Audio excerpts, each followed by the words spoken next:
because we lost a That's what I'm saying. board member. Okay, we'll call the meeting to order, and board members Glenn Reed, Dave Tinas, Jeff Funt, and myself, Mike Bangs, are here, and assembly members Kurt Walhuter and Mayor Mark Jensen is here. So we have a quorum, and the harbor master's here, and we have an audience. John Paulson from Western Duck and Bridge. Oh, great. Welcome. Okay, so what we got to do is make the phone call. We're going to call Dick Somerville, and he's going to Anybody teleconference want in. the minutes while we're doing this that didn't get them in their original packet? They're right here. So, okay. Here. 907 586 2093.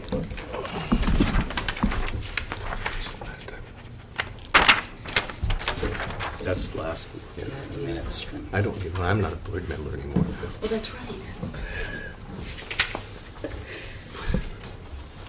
Hello, this is Flo Wallen calling for Dick Somerville. I've got it.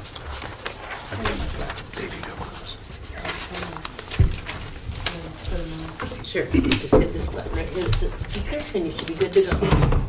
And how do we turn? And volume would be here. So it should be up, and when he says something, we should hear it. Speak to us. Hello, hello? He's gonna go through the desk and- Oh, Hi, Go. It's Dick. Hi, Dick. We've called the meeting to order, so you're on. We're talking about the number C under unfinished business, drive down facility approach. So maybe you can just introduce what you're after, and I made copies of the things that you sent us about the auto turn simulation, so everybody has that in front of them. Okay, great. Have you got a quorum there? Yes, we do.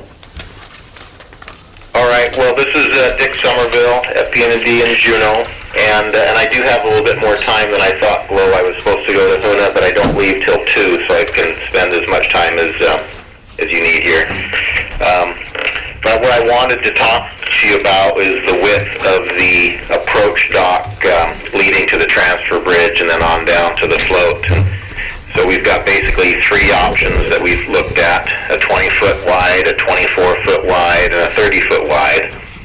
And I sent to you the cost impacts onto the project. And everybody has that in their packet if they find it under, it starts with an email talking about what we asked him to do. It looks like this. It's in your packet.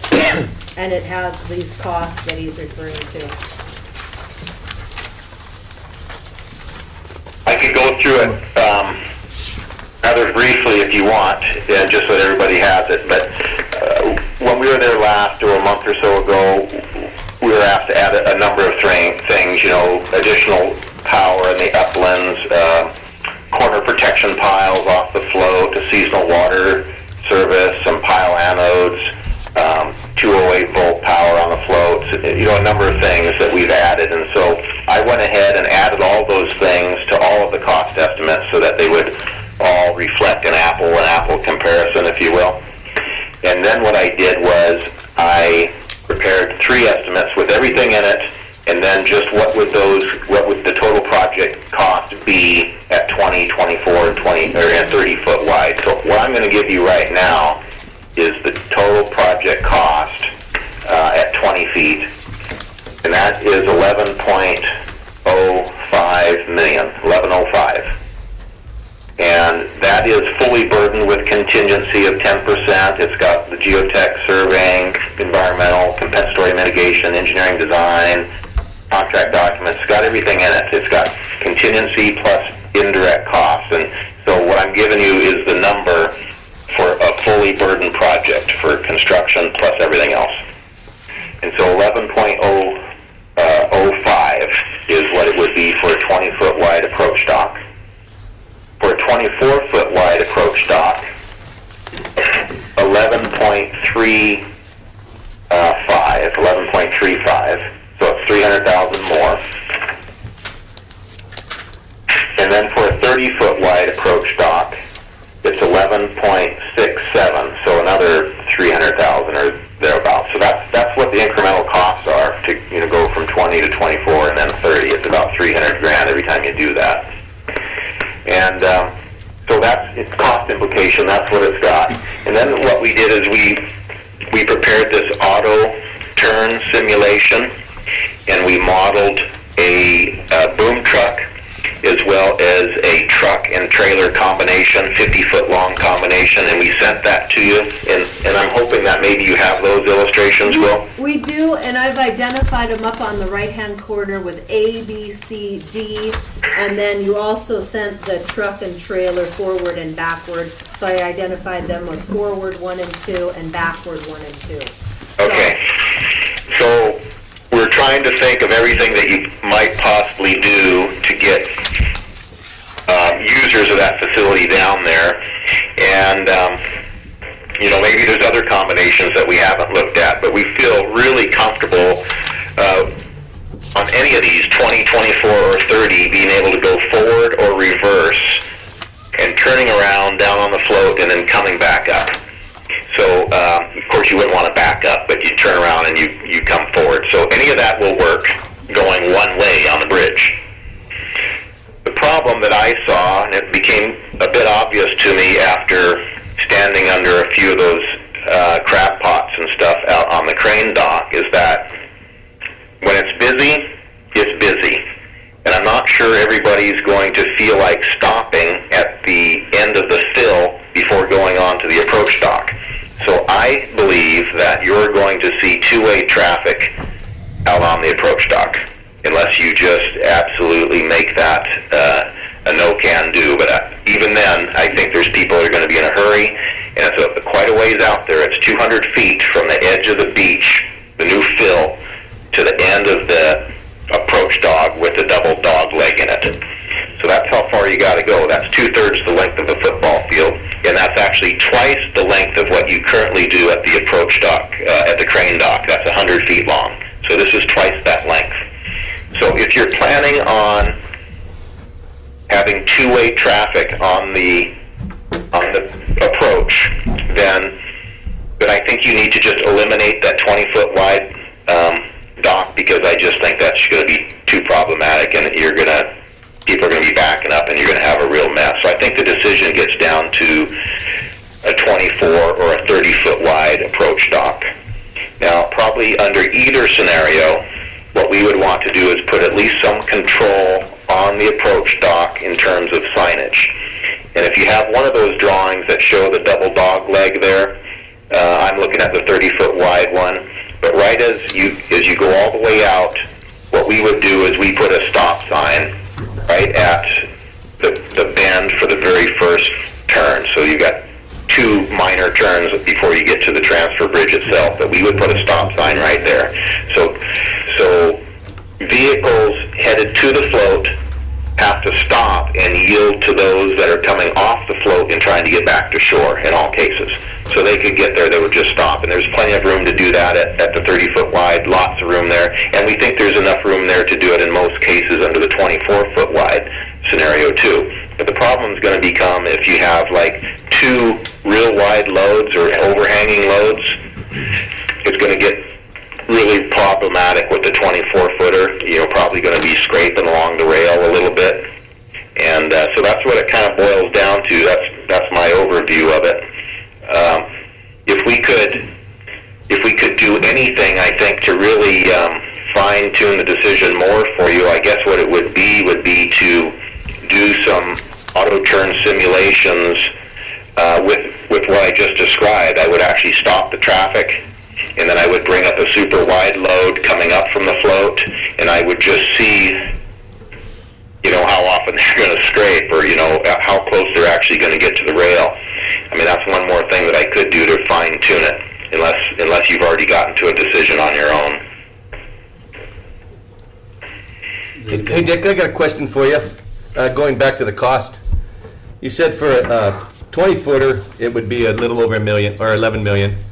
And then for a 24-footer, it'd be 11.3. So that's that's 3,000, or that's 300,000 for just 4 feet wide, and then we can get another 6 feet wide for another $3,000, or 300,000? What's with that number? It's 11.67, so it's actually close to 11.7. So we could get an extra 6 feet for less than we can 4 feet almost? No. No. Well, no, what I'm getting at is everything's going up in threes, Yes. except for you got 4 foot, then you got a 6 foot, all for 300,000. Well, okay, so here is one thing that does So I'm- play into that is Yeah. somewhat true. Well, no, I take that back. Okay, for a 24-foot wide approach, we have to put another pile in the middle of it. For a 30-foot wide approach, that pile stays there. We can't. We have to have that there as well. We eliminate it only at the 20-foot wide, so actually that doesn't really help the argument. If we're going to get rid of the 20-foot wide approach, we have an extra vertical pile running down the middle of the approach, regardless. So, yeah, not a good argument there. It was just a question, Dick, I'm sorry, and it shouldn't have been brought it up, but I kind of thought it was. Yeah, so it's going to be 1134 versus 1163. So whatever that difference is, about $330,000 thereabouts.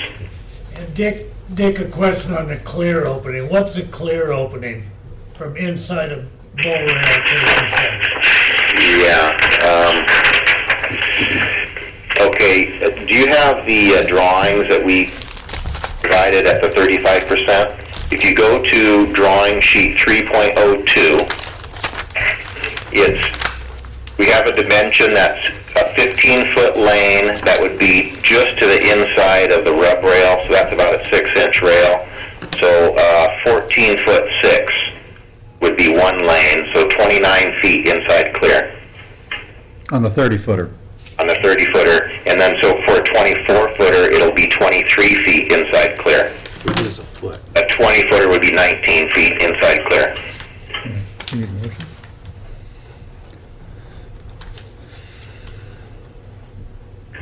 Okay, and the inside clearance on the actual ramp. That's Yeah, about inside 15. on the transfer bridge itself is 15, hold on. I thought it was 15 and a half.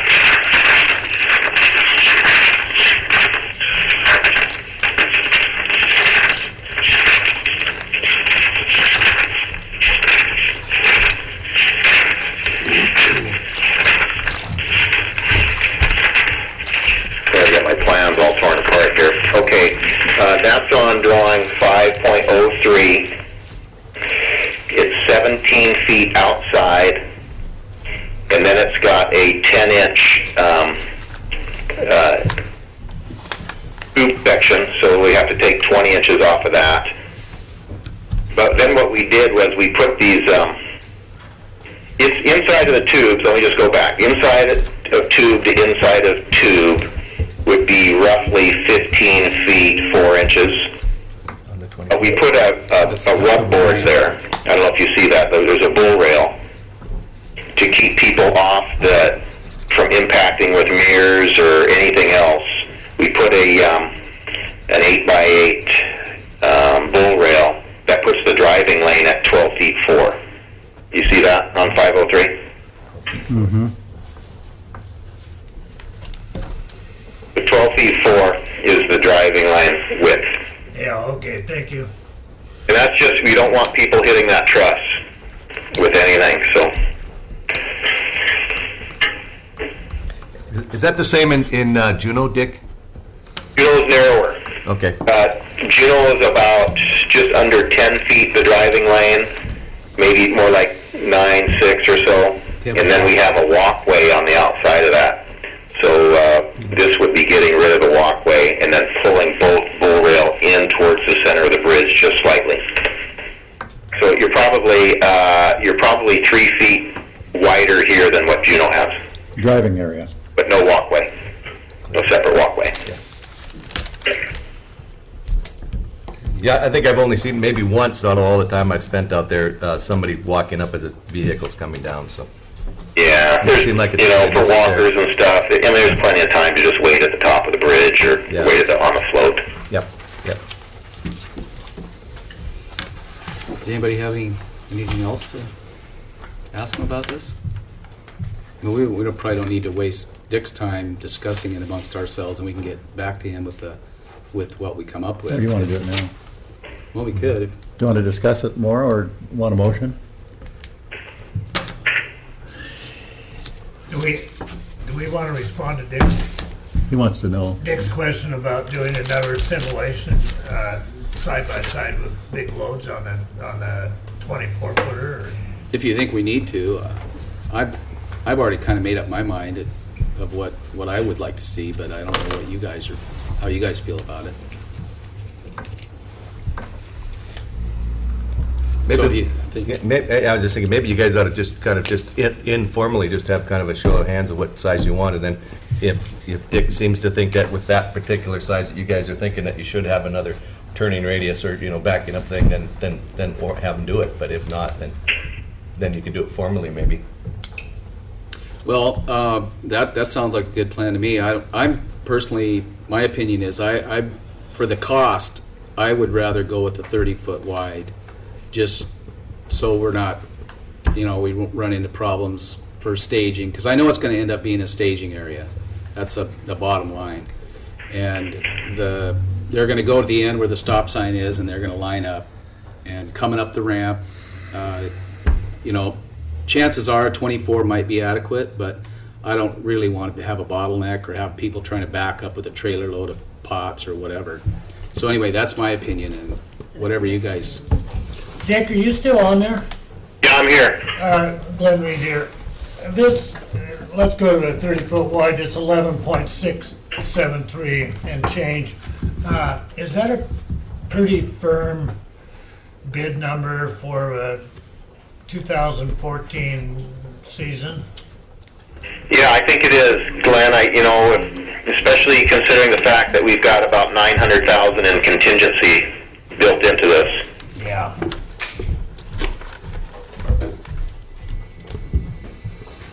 What are you thinking, Jeff? Oh, I thought the 24-foot was wide enough. And my opinion is, I think the 24 is wide enough too, but I'm always worried about money, and it's like what happened to us before. All of a sudden, things get stalled and the price goes. What do you think, Dave? Well, looking at what you're getting for the price increase, to me, it seems like the 30 would be, in my opinion, a better bet. I'd hate to see a project built and then have another bottleneck like at the crane dock that we have.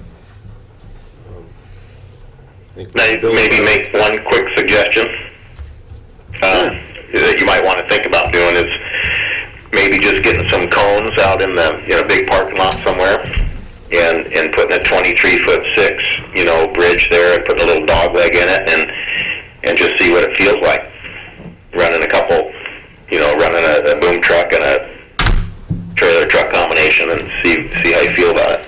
Not a bad idea. Yeah, that's probably a real good idea. Kurt? Hey, Dick, this is for you. When you drew that 30-foot wide approach, what was your thinking? Well, that was basically you guys told us a year or so ago that you want it big, you want it wide, and you wanted it 30 feet because you were really tired of dealing with the crane dock. And so we've always started at 30 feet, I guess. Okay. So there's no industry standard here. No, not really. Okay. To give you an idea, the Juno project at Auk Bay, that's 20 feet wide, and they manage that fine. I don't think they have the activity that you guys will have. Petersburg's more of a fishing community, and when it's time to fish, everybody fishes. There I think it's more spread out, to be honest with you, and so they 20 feet has been fine for them, but they do not have a dog leg in it. Yeah, it's straight. I was going to mention that. Yeah. And how long is their approach? It's actually right at 200 feet as well. What's the clearance on the crane dock? 19 now. It's 18 and a half. Yeah, it's 19. So we're going to add another 10 feet. Or 3. So Dick, you obviously need direction before you come back with a 60% on what width you're dealing with, I would assume. Well, I mean, if you're not ready to answer it because you're not satisfied, I just won't proceed with that piece of it. You know, I got plenty of other stuff I could work on, and we'll get as far as we can. I was just trying to get everything at 65%, but it is no problem if you guys want to take a little bit longer. The reality is I don't want to change the bid date, and that's where we have to ultimately get to. I think what we have to look at the schedule. I think maybe May 17th even is when the 65% is due, so we have a little bit of time. I think if it's not 100% in your mind, then let's get it that way. And maybe we do some simulations with cones. Maybe I do a little bit more simulation for you electronically. Just so you guys are comfortable. What do you guys think? Well, we can phone back this afternoon or end of the week, or Sure. we can hash it out here, not take up more of his time. One suggestion is maybe to bring the whole group down to the ferry terminal. There's a dog leg in there, and it's, what did I say, 19.6 is that 17. what it was? Inside the boat rails. 70, But, That's one-way that traffic might be for a sure. thought to kind of look at that yeah, and one-way traffic. measure some of these trailers with everything ballooning over them. And Yeah, I think maybe I should look into that a little bit more. I think you're right, though. 20 foot for us isn't going to work. 24 or 30, Might work. yeah. Yeah, I guess just for me to weigh in, I have real concerns just because I deal with it every day of it all. When you're trying to transfer gear, it doesn't happen very organized. It is, balls to the wall from 4 o'clock in the morning till 4 o'clock the next morning. Guys are using that, and they will push the envelope. You will end up with somebody hamstrung. And that's the only thing I'm concerned. This is 3.5 times bigger than our crane dock approach, literally. By the time you have an approach of 200 feet, and then you have the transfer bridge of being 140 feet, that's 340 feet versus we have 100 feet now of guys waiting for one guy to get off for the next guy to get on. And so I'm really concerned about that. You can give all sorts of rules, but you're going to have crewmen, 19-year-old crewmen, getting yelled at to make it happen, and it's going to be very tight. So if you have two, 10, 12 foot wide of those big gear trailers that are fully loaded, trying to put an angle in it, I'm concerned about that. So I'm leaning towards the 30 with maybe, we don't have to put some of the electrical on or in order. We have 10.8 million, that needs to be said. I don't know if we're going to get the other money. That is 10% contingency in that, so that's my 2 cents. Well, one thing in that regard, the electrical, say we didn't light the parking lot or something like that, that's something that we can go ahead and do in the future. But to widen it isn't going to be something we can do in the future. Exactly. So I'm along, that's the way I'm thinking. I don't mind curbing some of these other costs that we can add in at a later date, but this is going to be it. So anyway, that's where I'm coming. Yeah, there was a couple, if I can, sorry to butt in, but there's another 130 or so thousand of anodes that probably don't need to go in right away as well. We added a whole bunch of stuff last time, and we could pare it back, to kind of show what all those extras cost you. That's one thing that I can do pretty easily. And I had a couple other comments just listening to this. Can you tell me, I'm not a fisherman, but I've been around it a long time, but what are they going to hang off these trailers? What's the widest stuff? That, you got a trailer that's maybe 8 feet wide. Do they come in 2 feet hanging off each side at times with stuff, or 4 feet off? Well, with square crab pots, they'll sometimes load them double wide, and they're 7 foot wide. So you're looking at possibly a 14-foot wide load. But I wouldn't say it's the norm, but that does happen. Herring ponds. Yeah, they're 20 feet wide. Which We'd would make it go 40 down the feet wide. You're trans. not gonna go down the approach No. anyway. No, no. But there are some wide loads that, Same nets usually, hang out over a foot or so, foot and a half. 8-foot trailer, so you're looking at 11 and a half on a seine. I would say crab pots is the big. Crab pots and buoy bags hung on them. Are those same trailers 10 feet wide? Is that what they are? 8 foot. 8 foot, and then you got, 8 foot and a half. That's how you stack it. yeah. You know, if the room isn't there, they won't be able to go down and pass. Yeah. And the crab pots can be stacked on end, Yeah. not 2 7-bys, on flat. But, we're talking about $300,000, it's no huge piece, but, Well, not only, I think we're not just dealing with the width as it, lines up, they're not gonna be at the very edge. Right. The chances are they're gonna be in a comfortable feeling in the middle of that lane. And so we're talking a foot or two here or there. You're talking wide loads, and to go around a corner with a wide load, I don't know. I see Jeff drew this same thing in here, like on a 24-foot wide. You're gonna have to put some kind of a mark in here. So this is where you guys are gonna line up, is right from here aft. Right, and then there's that stop And then- sign that Dick was yeah, talking about. Right, and then they can go ahead and then pull off of there, because they're gonna go straight down. And this guy can come up this way and have plenty of room to get on his side, and then out on a 24 anyway.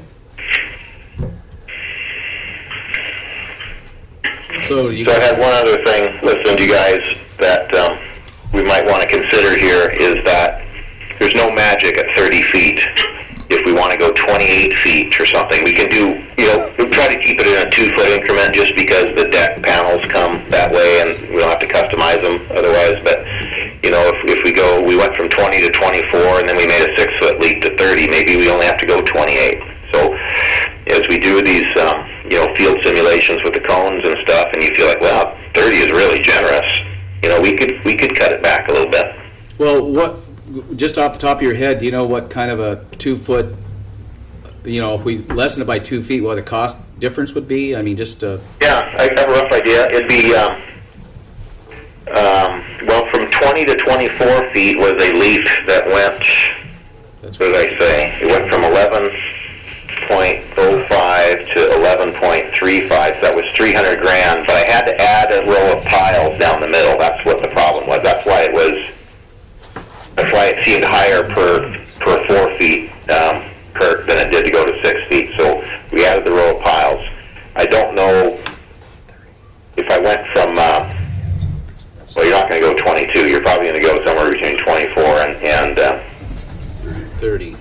so it's going to be probably in the range of $100,000 per 2 feet. That'd be my rough guess. So if you took the 24-footer and went to 26, you're going to be at 11.55. No, 11.45. If you went to 28, it'd be 11.55. Yeah, that's about what I would estimate. $100,000 for every 2 feet of width. $100,000 for 2 feet. Every 2 feet, Okay, yeah. well, that's something to think about. Yeah. So, I mean, Dick, you said in twos, so if we went 26 even, we just paced off the council chambers here, and the inside wall-to-wall is 24 feet. It looks like Mike's room, but maybe we'll throw in 2 more feet or something, Just count them off, Yeah, I don't know if you heard the thumping, but we had some guys here, Now, if you just get a truck upstairs, you'd have it figured out. Yeah. No, but we could do 26, right? If we needed to, or wanted to. Yeah, well, I can design 26, I can design 28. Yeah. Yeah. Save a couple $100,000 or I don't know something. if I got it right or Be a not. compromise anyway. They're 10. Yeah, well, it's something to think about. Maybe Yeah. we could discuss it more Yeah. and come up with a compromise or whatever that we think. And maybe the cone idea would be something to get, or like we're talking about space, and just get a couple trailers and park them and put cones at different widths. Yeah, do that. So there's no bull rail in this room. So. Or Debbie, over here. Cool. Over there. What else do we Okay, need? so do we have any more questions for Dick, or should we, just discuss it more and get back to him so we're not wasting his time? How's that with I you don't guys? think we need him for this anymore. No, I yeah. think we had cut them loose and Yeah, talk okay. amongst ourselves. I think that's a good Okay, idea. Okay, well, thank you, Dick, and Thanks, Dick. we'll be in touch real soon. Let us know what you want us to do, and we'll do it. Okay, Hey, where'd you send Mark off to, or are you and Mark in cahoots? Mark Morris? Yeah. I don't know where he is. He went somewhere on Friday, and I haven't heard from him. Do you need something from him? No, I already called his office. I just wanted to chat with him. Yeah, I think his daughter is playing high school basketball somewhere. Excellent. Yeah. Good for him. So- Good for him. Okay, very good, and good luck tonight on the bid award on North Harbor. I'm not sure which way it's going yet, but Okay, so Okay, Thanks, Dick. thank you. talk to you later. Bye. thank you. You're welcome. Hopefully he won't bill us for that last 45 seconds. we know who to rebill. Yeah. Okay, what we could do now, I know we've got people waiting to go over Yeah. the bid thing, but we need to get the meeting under the agenda. So what we need to do is approve the minutes of the meeting February 13th, which had a lot of meeting minutes from the previous meetings that we approved. So I'd entertain a motion to move through that. Okay, motion to approve. Second? Okay, it's been February moved and 13th. seconded, and all those in favor respond by saying aye. Okay. Aye. Okay, we're on to amendment and approval of this agenda. Does anybody want to? Can I add anything? Sure. Okay, hey Mike, I got a little thing in my assembly packet for Papke's Landing status report from a guy by the name of Dan LaForge from Oh, Juneau. right. So anyway, we'd just like to know what the status report is on that. I got paperwork here too that shows pictures of the decaying dock and blah, blah, blah, but anyway. So I Okay, just wanna yeah, get your we could guys' add that in recommendation and see where you're going. at the, Under C or D maybe? D. Under new business? okay, that sounds good. Okay. Anything else? Does anybody want to add anything or have a problem with it? Okay, motion to approve as amended. Second? Okay, all those in favor? Aye. Aye. Okay. Visitors' views, unrelated to the agenda. I don't see any, you guys should probably have something related to the agenda. Okay. So, I guess we could, do you want to go through the Harbor Master report first before we get to them? Sure. Yeah. Well, let's do Does that. anybody not have one of those? I don't think I It's do. in here, right? Yeah, if you need one, there's one for everybody. Mike has one. That makes sense. Okay, status on temps, we got Stacy and Asa both working. Maintenance, we decided to throw the crane dock ladder replacement into the crane dock widening project. Full court press on our spring cleanup. Water pedal still issues in the South Harbor. We're trying to keep ahead of the breakdowns with minimal water shutdowns. Prepping the water line for the backflow preventer for the tour season. It didn't pass its test last go around, so we're trying to get a fix. Grid work includes replacing the water level markers, and we're going to have to replace all the bolts on the beams in the South Harbor. They're corroding. They're 32 years old, and so we're researching right now cost of if I can just take that out of maintenance, or if I'm gonna have to have Isn't that it be a warranty? special. Isn't that warranty, whoever put that in? Yeah, right. South Harbor, on Friday North Harbor, on Friday afternoon, Chemical filed a letter of protest concerning the intent to award contract to the lowest bidder, Western Dock and Bridge. The borough lawyer is researching the facts and will hopefully weigh in at tonight's assembly meeting, so stay tuned for that. Stall transfer, we're still transferring boats out of the North Harbor. Drive down project, we just dealt with that. Borough transfer, the borough manager hosted a brainstorm meeting concerning area-wide comprehensive plan, and we'll probably visit a little bit about that with Kurt's addition to the agenda. Scow Bay, the RAP grant project should be engineered by April, and work to occur on the ramp itself this summer. The conveyances, it's moved a little bit further down the line. The plat was recorded February 12th, and now DNR must complete the conveyance by procuring a title report, which they think will take a few more months, so we're not sure. John Burgess would like to put in a water line at the top of the launch ramp. He's been visiting with Carl Hagerman about the logistics of that, as well as the fire hall, Sandy out there at the fire hall. So more to come on that, and lots of activity in Lakewood. So, one thing, Glo, is John looking for us to pay for the water line, or is he? Well, we don't know that. Okay, If you just would like curious. to, yes. He has alluded both ways, so. Okay, well, that's kind of, Yes. that's a good thing. What's the water gonna do? Be able to wash down boats that come out on his trailer. But aren't Right you- now, he's using a portable gizmo, and so he washes boats and his trailer down. He would like to be able to wash his trailer down using city water. But you don't have a issue with pollution issue there. Just salt water. Yeah, I think he's trying to rinse the salt water off. Is the, Yeah. He's not scrubbing. No. Yeah, that's just salt. Okay. So. Anybody have any questions for the report for Glo? Okay, hearing none, I guess we can go on to unfinished business, the North Harbor bid review. So in your packet is from PND, the North Harbor bid results. There you go. And that's there's a one, the 2-page gives the results. First page gives the results, and the second page kind of lines them out in specific line items. So.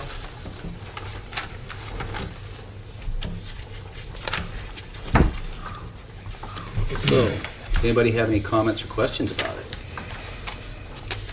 I guess the city required the way the terms of the contract was submitted, they had to go with the lowest bidder. Yes. We sent out addendums after the fact clarifying. The third addendum specified that it would go to the lowest bidder and there wouldn't be a 5% local bidder preference. Is that because of the state monies or federal monies? That's what we were under the assumption when we put it out there, that because it had state monies involved, that we were not, we couldn't go with local bidder preference. That was the, I have to say, assumption. PND visited with city manager, the borough manager, and myself about it, so we sent out that addendum. Just making sure that everybody was on the same page. Now that has been contested, and so the borough attorney is looking into researching the state specs, and he's gonna, I think, talk with them. I think he'll talk with the assembly tonight. So. Okay, But yeah. that's what we're here to talk about. So I guess everybody will be at the meeting tonight, or at least I'm hoping a bunch of people show up. Not necessarily for that, but Yeah. for some other It's- real it's important in the- issues. Yeah, it's, you know, the lowest bidder came in at Western Dock, and in good faith, we'd say that, that is who we're going with. So, Tamco Kate was second at 7.2, Western is at 7.1. And it looks like the big difference was the alternate C. So where the major portion of the difference was.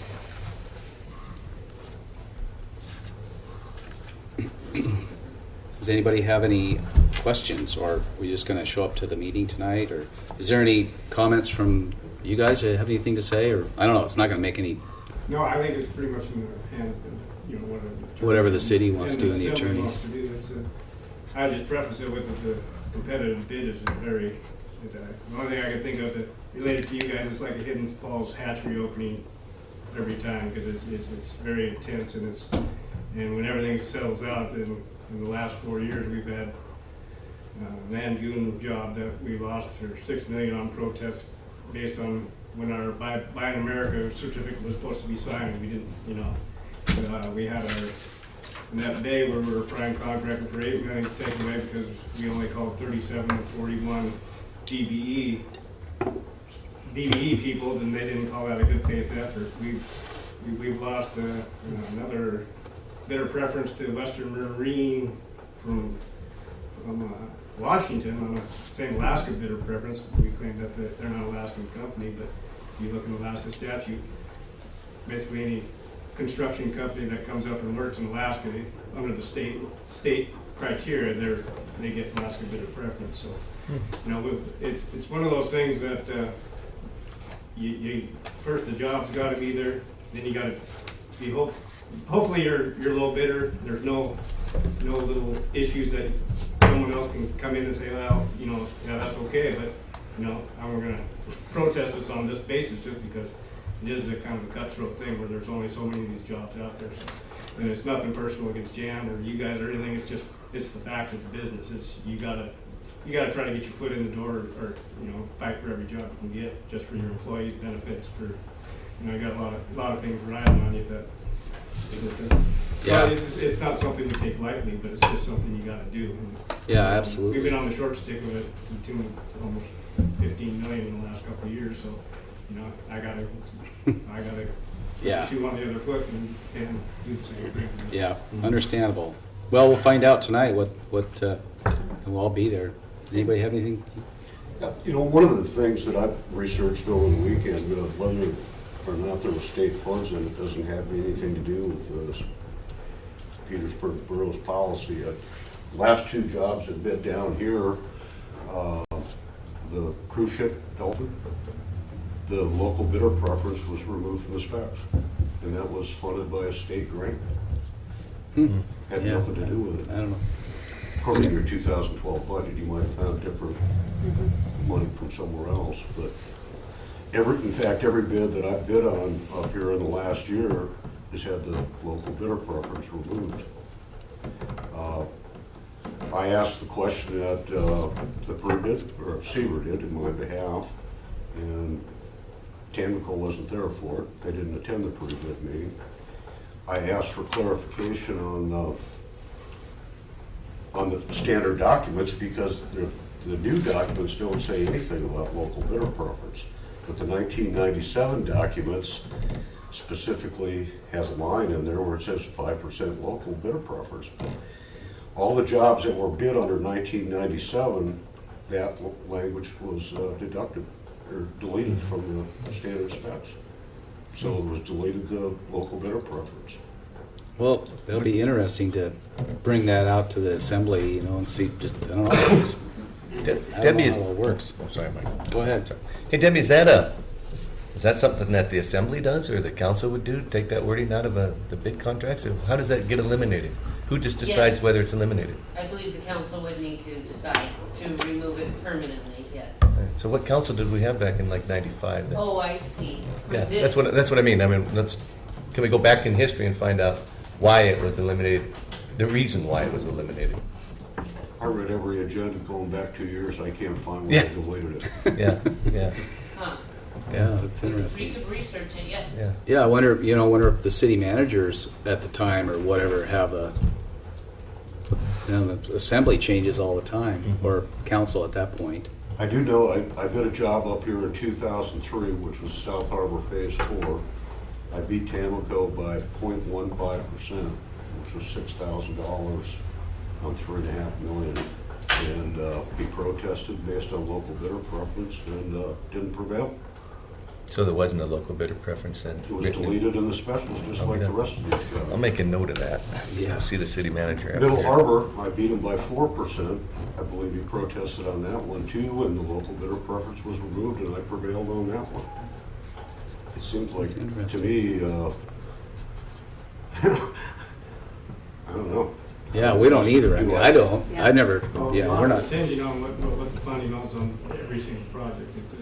And if you're talking about state money, you know, that's what, in that letter I prefaced what Skagway did, and I talked to them even more today. And basically to give you the Skagway Harbor last fall bid out, and Hamilton Construction was third by $120,000 and a $9.5 million job. And, to make a long story short, they ended up giving it to Hamilton, or taking it from Western Marine and giving it to Hamilton based on bidder preference. And Western Marine protested and tried to, and filed an injunction with the state to keep them from awarding the job. The state had a hearing, they threw the injunction out, said Skagway could award the job, but they couldn't stop Western Marine from protesting, which is in any competitive bid. If you have merit, you can protest the job till the cows come home until you exhausted all the limits. So I've got a printout of that meeting too where that happened, but I mean, the question as a board, I overheard you today, you were talking about 300,000 for an extra couple hundred feet on this. Really, do you want to go into a $7 to $8 million bid with a 5% preference for a local? I mean, that's 350,000 to 400,000 that you're not taking advantage of. If I beat him by 400,000 on 8 million, he's going to get the job, and you have to write out a check for the difference. So Yes, when it comes yeah. down to, if it's in there, you got to do the whole deal. Right. When it comes down to it's not in there, and it's just a little bit, you don't have the luxury of saying, okay, we're going to have it both ways. Right. So just, I mean, I don't, want to get into local, I mean, no, but that's good. I like this, the vein that we're going down.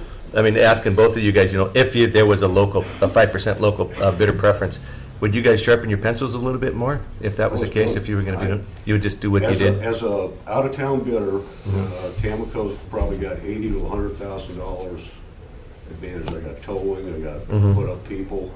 I took that out of the bottom line of my bid because I knew I had to get the job, and it worked. But there's not 5% more to take out. Right. You take that out, there's no reason to do the job. Okay, so you guys are bidding as low as, I mean, you're cutting her down to the bone then, yeah, okay. I think it's sweet to see that how close you got. and the only thing I can combat that with is, what is the real benefit of or even Alaskan bidder preference or a local bidder preference is do you, and I already do this with the state with Western Marine when they're from out of state, so what advantage is there to being an Alaskan company if I'm going to be on the same level field as a Manson or a Western Marine, and that you're giving me, they can keep their corporate office somewhere else, take that money, spend it somewhere else. They can operate actually cheaper in the lower 48 corporate wise than I can up here. So I mean, it'd be easy if you just go legislature and said, let's just get rid of all this BS and clear the table. But it's there and it muddles things up. So we gotta play with it. It's just the way No matter it is. who gets the job, $4.5 million is going to Seattle. You got, $2.5 million worth of floats, $500,000 worth of piling, you got $750,000 worth of electrical equipment. We can't buy that in Alaska. Yeah. City of Ketchikan's got a local bidder preference. It's, in my point, meaningless. It's capped at 200,000, 5%, which is $10,000. And if Jimmy can come down to Ketchikan and beat me on a $200,000 job, I'm sure not going to claim local bidder preference because he deserves it. It's going to cost him a couple $100,000 just to get the rig down there. It's a different tone. Yeah. Well, it'll be interesting that Yeah. tonight's meeting, go over this, or I'm sure you guys are gonna be there. But I didn't have, I don't know how it all works, but it sounds like it's pretty tangled up, to say the least. But Yeah. anyway, is there anything more on that? I the bid appreciate review? you listening to me. Yeah, thanks for coming. And I'll make every effort to make sure that we get this clarified to a point of where it's either completely wiped off the books and there is no 5%, or it is 5%, one of the two. It's either going to be that way or no way. We're not going to be, well, this project, yeah, this project, no. It should either be all or nothing. The precedent, Yeah. basically, Yeah. the 10 years or 9 years that I've been Yeah. bidding work up Yeah. there is the local bidder preference has been removed on every job I bid. Yeah. We'll put a big question mark on that and make sure Yeah. we get that resolved. All right, anything else on the bid review? How about the North Harbor Contract Administration and Inspection Services Contract, PN&D, and that's for oversight. This is next part of your packet here, dated March 9th. North Harbor Reconstruction Contract Admin and Inspection Services. second page, the explanation is what they propose to do. It is part of the indirect costs that was always part of the budget. And they said they can do all of these things that are listed under tasks, under the scope of service, for $483,955. Have to say that we started 55,000 higher, and talked with them and concentrated really on task 8, which is on-site construction inspection with daily reports and photos. Assume 1 inspector on site throughout the substantial completion. Split inspector duties, 4 on, 1 off. And we kind of challenged him on the amount of time there. Do you really need? We're confident with the design. We're confident with both Western or whoever bid this. If it goes to Cameco or Western or whoever, we're very confident with the contractors. So he came back with a smaller number there, 188,000. To again, total is, and this is to not exceed. It hopefully won't be this high, but it could be. I have a question.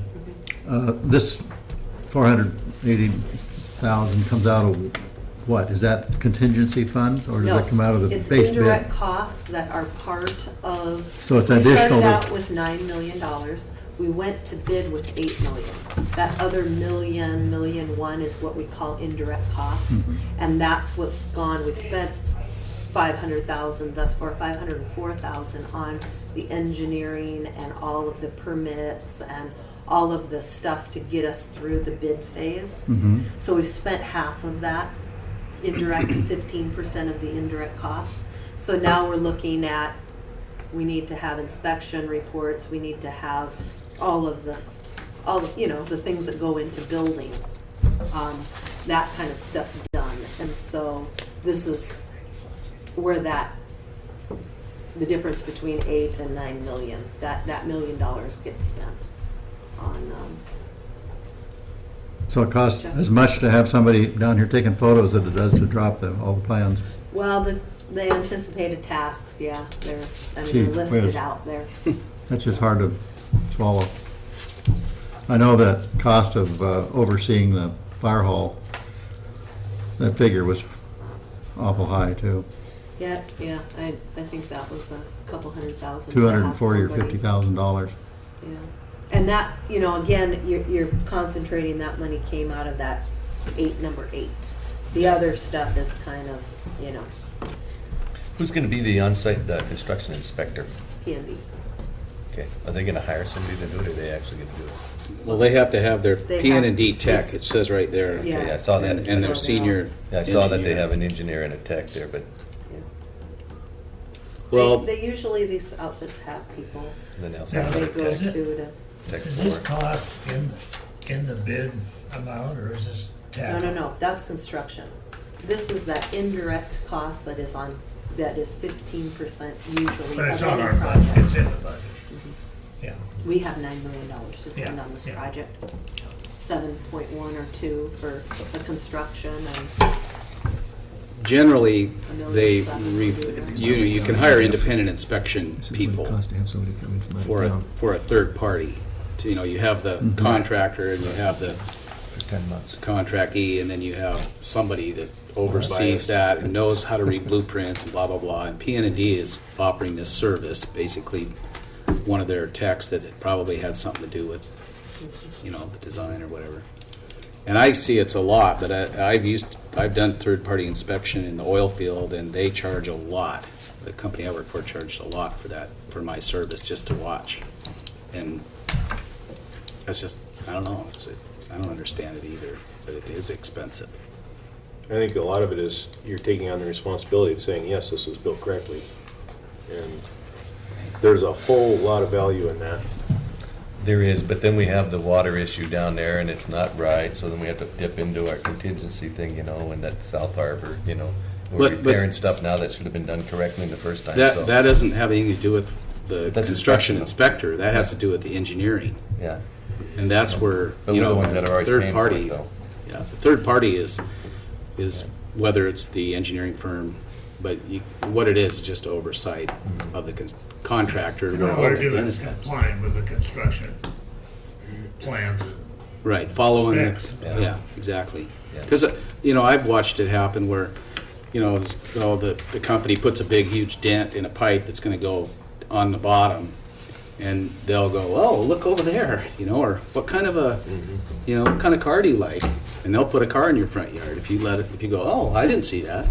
I mean, that's how, much it can be, the difference between not having somebody that's going, hey, follow these plans and make sure that it's done right. So, I don't know, it's not up to us, but I mean, it is something to think about, that's just one of the costs that go into a project. Now, like the library inspector, I mean, who makes the decision on what technical expertise these people have to have? Is that a As an council inspector? level?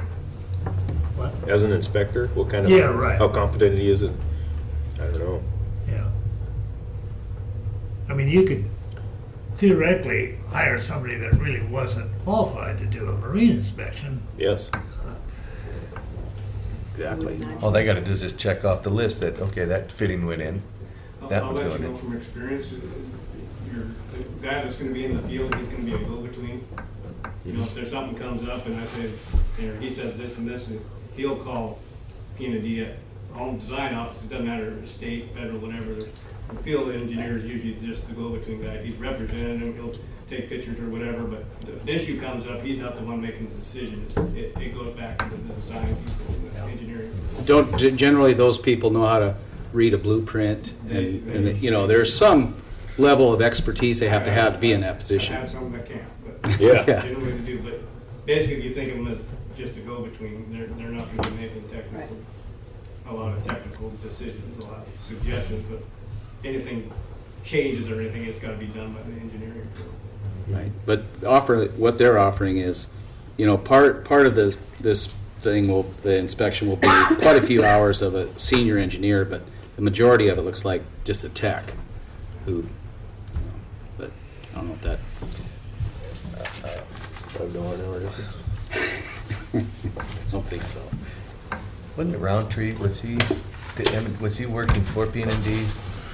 Because you look down, we're talking Jots and Tittles at this point, but now you look down at estimated third-party expenses, there's $101,000 for lodging and food.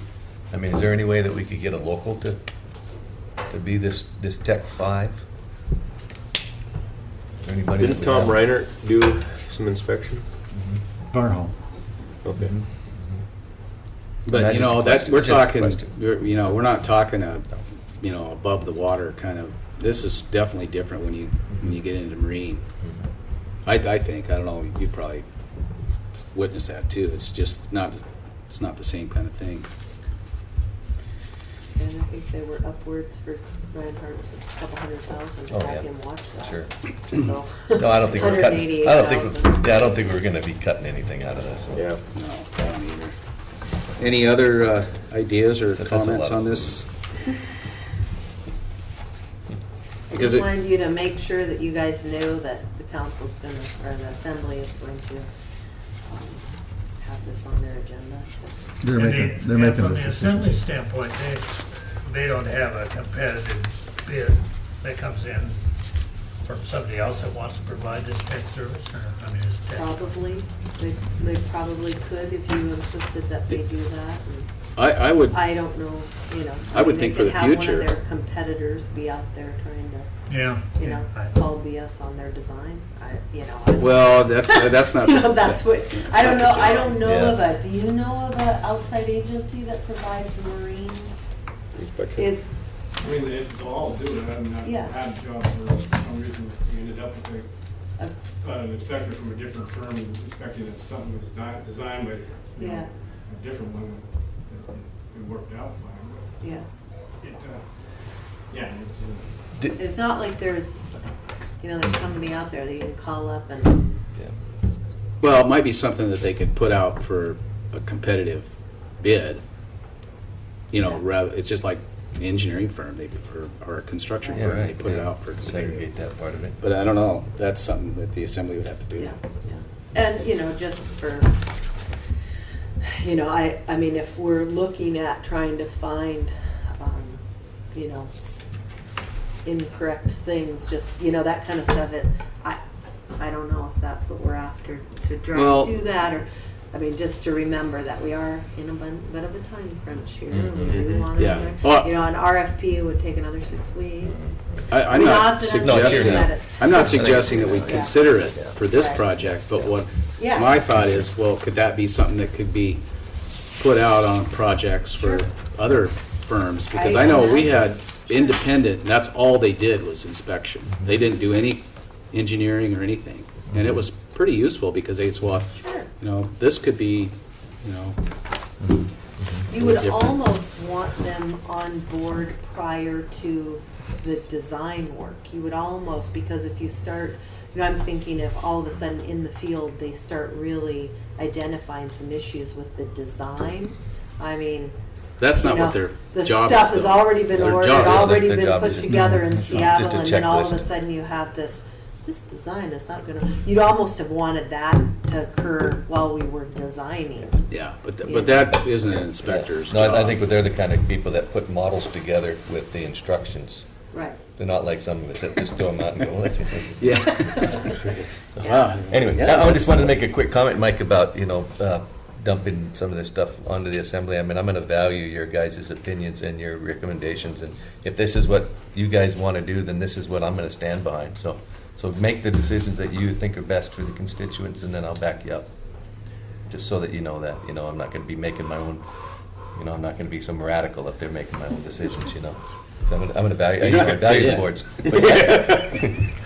I'm So, going to value boards' opinions, you know. do we need a motion to To approve to the, recommend the contract administration inspection nope. to You P guys- and D? I mean, What, do you think we should do that, Kurt? I mean, Well, yeah, I'd like to know what you guys want to do. Yeah, absolutely. oh, well, Yeah.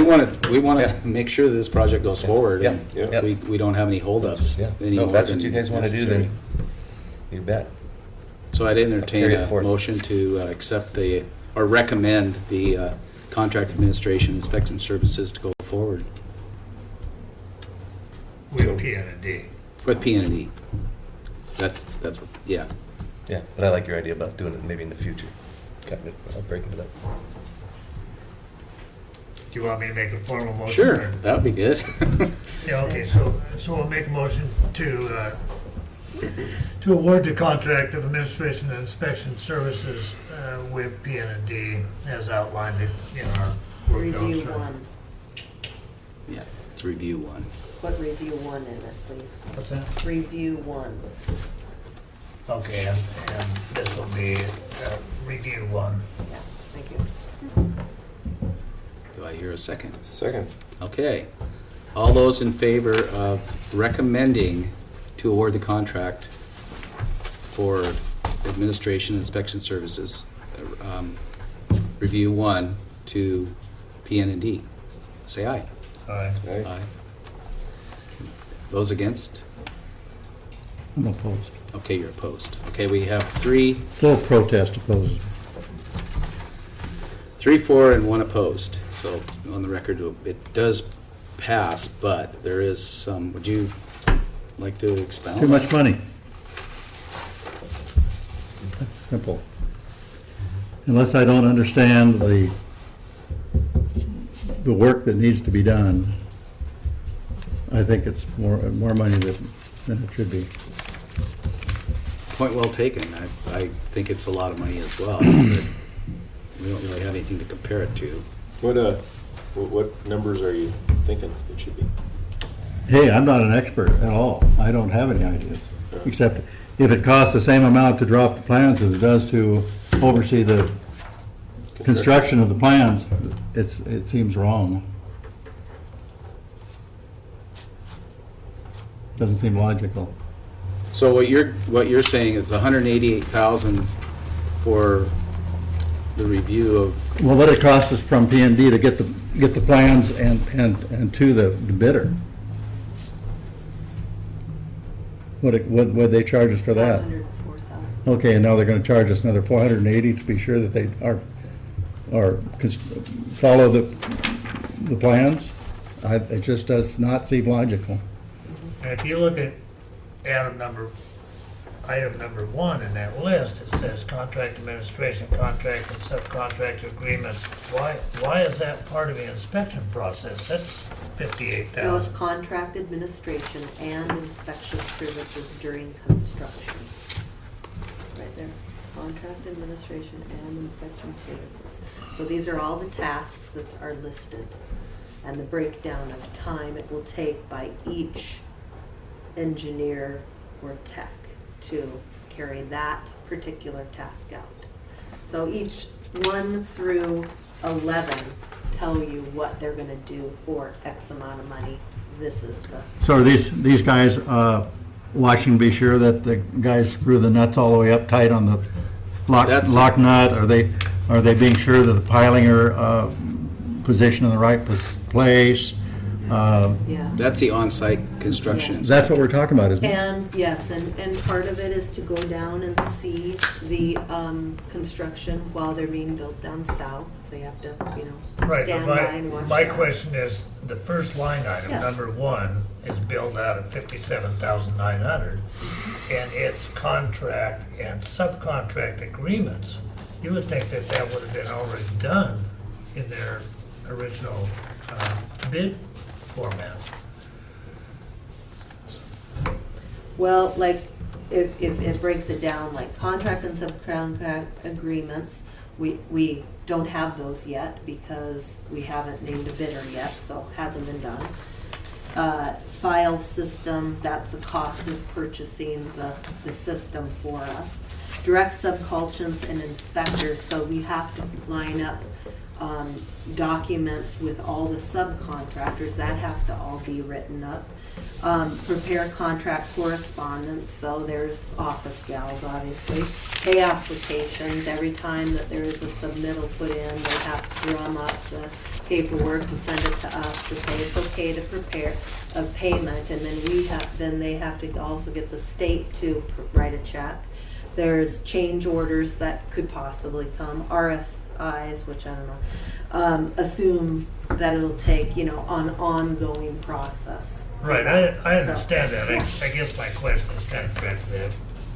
What Jess said is, it seems like this is included kind of in the original engineering cost of $500,000 or whatever it The was. original engineering that took it to takes it to 95%. tonight, Yeah, right. to the right. bid, and then they can walk away at tonight, they can walk away and don't have to do another thing with this Right. project. So no, it isn't part of the Yeah. original. So what this does is after it's Yeah. awarded, then there's all this stuff that Yeah, needs to has take to place go to in. make sure they go down and see that the stuff's being built right. Blah blah blah. There's a lot of And that pre-construction costs. the actual on-site inspection is $188,000. So That's if you the were to person out there hire watching. on-site inspector local, he would have to have quite a bit of expertise And you'd probably in a get lot of this stuff. paid into the same exact. I mean, there's, Yeah. and I'm just trying to think it through for, Right. versus Dan LaForce is inspecting the library, or Reinhardt who inspected the fire hall, What he's doing is number 8. Right. That's the He's on-site not stuff. doing All this all other these stuff. other On-site things. construction. Yeah, all the other stuff's He's doing it different. for 90,000, versus 188. Right. But all the other items are other issues. Yeah, whether and it's- that's happening by your, whoever, because, they're always on the horn talking to the designer, saying, they're the ones who are running the show. Leo is not. I don't have time to, I don't have the know-how, I don't have to prepare all Who this isn't? stuff. Leo is isn't? not doing, he's Gloriana in this respect for the library. Oh. Yeah, I because guess the number of comparison is this 188,000 for the on-site inspection. that's the That's crux. a comparison with Reinhardt, that's a comparison with, The rest of it involves a lot of technical stuff where they're building the pipe for the water and they want to know, they see the blueprint and everything, and the engineering firm is going to be the one to answer. So it's got to be this material, and they're going to be the ones that are going to be looking at that. make sure they're making it the way it should be. Yeah. That's what be. The engineering or the bid, contractor awarded the bid? Well, the Is he gonna contract. isn't it important to him that the floats are built properly before they're sent up? Well, the passes on to the manufacturer, and they're going to have the engineering design. The contractor doesn't necessarily have anything to say about how the stuff is built. Now, Well, it's his Gloria, responsibility to be sure those floats, when they're finished, are to the spec. You'd think that would be his responsibility, be sure those floats were right at the get-go, where they were manufactured. I actually have, One thing I have to clarify for you, Jeff, is that what P&D is gonna be doing, like whoever gets the job, the first month and a half is just a pile of submittals. I guess you'll get submittals from float fabricators and everybody. I gotta get them, I gotta give them to P&D, and then they gotta go through and make sure that it meets their criteria for what they spelled out. And so they'll send me back approved submittals, and I gotta give them back to before any construction could even begin, or even before you even buy any product, they gotta go through the Huge submittal process list. for probably a month and a half. You know, everything, nuts, bolts, piling, plastic, anything you want, so that's part of that. $58,000. Yeah, that submittal process is pretty intense, and that's where all that stuff gets ironed out. Well, this doesn't meet criteria. can't You gotta use that. resubmit, or they'll send it back with corrections. Yeah. you know, and obviously, like, it gets really specific. Case in point is our water line. 2 on the flanges, 2 dissimilar metals, didn't match. I mean, it's really, really specific. They missed that. So- Under this $58,000 thing, you know, but there are thousands of things And there's no like that. recourse. Well, yeah, there is. You got that 10% contingency. We got to replace it. Well, you know, we're, I mean, yeah, that's the way it and works. it is, and so you want somebody that Yeah. is sitting there going, because that flange is an exact example that somebody missed it. And They there could have signed off been, on it? and everything's happening below the water line, you know, and so you really do need to make sure that, you know. so, it's right. just a question, who is doing that for the library? I- They're not their on-site inspector, because No, it's, no. yeah. No, but all that No, stuff was well, supposed to have well, it's happened. the company that is doing the design, is, what's his name, Yeah. up in Juneau. Yeah. That's who's doing it. Oh, we have an audience here. Deb. Oh, I need to ask a question. I live out at Papkeys, and I wanted to join the gym. And they said that because I wasn't part of the borough, that I had to they were gonna charge me for, being not part of the borough. Well, And I said, well, we are part of the borough.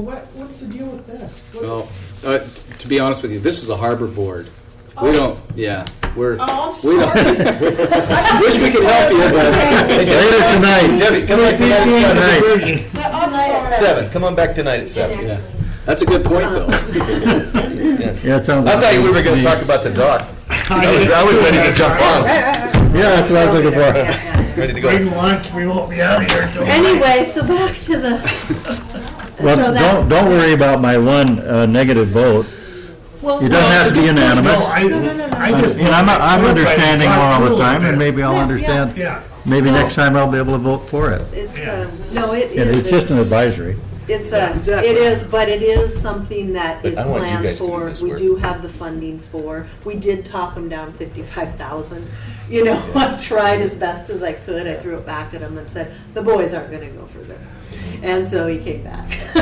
you- And so it's just, No, that's a considerable talk down. You know, the most disheartening thing for me on all of this is that $188,000 that we're going to spend on somebody that is actually, you know, a fox basically in the hen house, because it's going to be working for P&D, and they're going to see 2 dissimilar metals going in on a pipeline, and they're going to go, well, that's what the specs called for, and away it goes. Well, if you Yeah. had somebody, you know, that was local, you Would know, they that even- would go, hey. you would know, they we're even independent. identify it, Yeah, though? we would hopefully be able to identify that and go, hey. there's a you know, problem. we talked, and this is something back maybe at Kurt. I've talked with every city manager, Mhm. and this one included, borough manager, excuse me, that it, you know, it constantly, I think, supports the notion, especially this decade that we're in right now, of having a borough engineer. I mean, I know, and it comes back to, well, you need a specified, somebody that is specific. It's just too big of a job to all of these jobs that you've got a library and a fire hall and now harbors and we have water treatment plants and we have all these. Wouldn't it be wonderful if we had a person on staff that would be kind of that person, even if we have to go down this route of having, that there would be somebody else that is in the engineering field that could, As a city as interest. just that third part, just somebody to really represent us. And I think that is a conversation that. Yeah. It might be just another layer, Right, it might be. Just listen to Jim talk about all that has to be done in the preliminary. Yeah. I'm sure I'm coming from a naive position of where is all this cost coming from? That's kind of what I got from Jim's comment. There's a lot of. There's a lot of machinations Buried in that. paperwork. Permits and, Permits on top of what's already True. gotten. Well, one point, though, that the Assembly, in my opinion, has to realize that if they hired an engineer that would oversee, it's a lot different doing a library than it is doing something in the harbor. And to get an engineer that understands dissimilar metals and knows how to plumb water the current. Yeah. So there's a whole difference of what that and to me, what I was referring to as far as putting it out for competitive bid, it's not this project oversight so much as just the on-site. The on-site could be a third party that knows and understands what's going on. These other things that have to do with engineering questions should remain, the way I'm looking at it, should remain with PN&D. Yeah. Or whoever engineers it, just because they were the ones that did it, and they need to know that the manufacturer is doing it right. But the on-site inspector just needs to understand how things go together. How big of a red flag would that raise for you if you were in our position and you saw a proposal by an engineering firm to also supply construction oversight, inspection? You like in-house? Yeah. I kind of. Would you prefer that? Because you got a good chain, everything. Everybody knows they're on the same Everybody page. else is on the same page, you don't have someone, it's the same thing. Yeah, it's- State or fed, that's kind of the state system. They have to design and do all this, thing about their field engineers, the system set up. Is that okay? I got, You bet. I know I'll get Feels an answer great. right away when I go to that guy. Yeah. Call Dick or John, and just tell them what we're looking at, and we'll figure this out. Hey, Jim, can I have you sit right here so that it records better when you talk? Please. Thank you. And there is an opening on the harbor board, Jim. No, there is not. No, there is not. Might give you a leg I up. own a boat in the harbor, so can I vote on raising the rates or lowering the rates, you see? So there's no conflict of So interest. no, it doesn't raise a red flag. You don't think there's an issue with... It'd be more of a red flag if P&D designed it and I see an R&M engineering inspection, then I'm gonna wonder, okay, there's gotta be some, Right. there's gonna be more in my back of my mind, This is thinking there's a something not stupid right design. here, then, Yeah, It's on the yeah. back. In other words, you might be arguing the point where it's costing you money. yeah, Okay. yeah. There. And then, to me, it's if you have the same inspection team as design team. The design team's always, doesn't matter where you go, design's proud of what they want the best thing. They drew it on paper, that's what they want, and they want it to look good. So if they, if they're the same inspection team, then they're a little bit more on you as far as. Might be a second chance for them to catch a problem that they didn't That, catch in the design. and, if it was an outside thing, you're close and it's a fairly close design, but, there might have been something you could have tweaked in the field to make it a little better, or if you have that inclusiveness of that design thing, then sometimes it kicks it up a notch. Yeah. That's a real good perspective. I know, you do see that quite often, concerning the water line again. Every time we do a new project, things are fixed a little bit more, and they want to put out a good product because their whole reputation hinges on this design. So that's a good point. Well, Anyway. one point that I was getting at, and my experience from being a third-party inspector, is you're not supposed to change anything. That's not your job. You're to make sure that it's followed by the letter of the plans. But what I did learn was, working with different engineering plans, is that there is ideas out there that work better, or, you know, that you're not necessarily going to say, oh, there's a better way to do that, but you can see how it can be done and work better, like what we're doing with the water line. And we just went and saw a different electrical system down, Glenn and I saw it down in Thorn Bay. That's a great idea, having the water inside the electrical pedestals where all the electrical stuff is right there, and, you know, the heat trace and everything's all involved in one. I mean, that's just different kinds of And things. that's where I come back to, it would be nice to have that person in the beginning, rather than trying to redesign, you know, in literally after you've purchased this stuff. Jim will have purchased everything to do this, and if you're gonna at some point scratch your head and say, you know what, there's a better way to do this, then all of a sudden the whole project stops. Right. And so that's a bit of a problematic, from having, you know, the third party that isn't, like he says, in line. You'd like to have that person, when you're designing it, to say, maybe there's a different way to do the water and not like. Yeah, I agree. We need another harbor so we can get we can get it perfect instead of the last one. Yeah, right. Like the perfectly built boat. Yeah. This one's the third one, so it's a charm. Well, We'll see. pedestal and water and missed it. Whatever. Anyway, is there anything more on the contract administration? We already voted on it, so, and it did pass 3-1. But it was a good discussion. I think we all learned some, and it's Yeah. good having you here to give your Yeah. perspective too, Jim. So, I feel better about your vote. that's good. Drive down facility approach dock. So, I guess we went over that with PN&D. I would really like to have another discussion on it real soon with the other guys from the board. I mean, we've got 4 of us here, but we're missing one, and Can we might get a, Can we schedule a field trip with a way out? Sure. You know, I don't know how we're gonna where, get hold of what, these. what town do you want to do it in? Well, Sitka at least, because they have good sushi.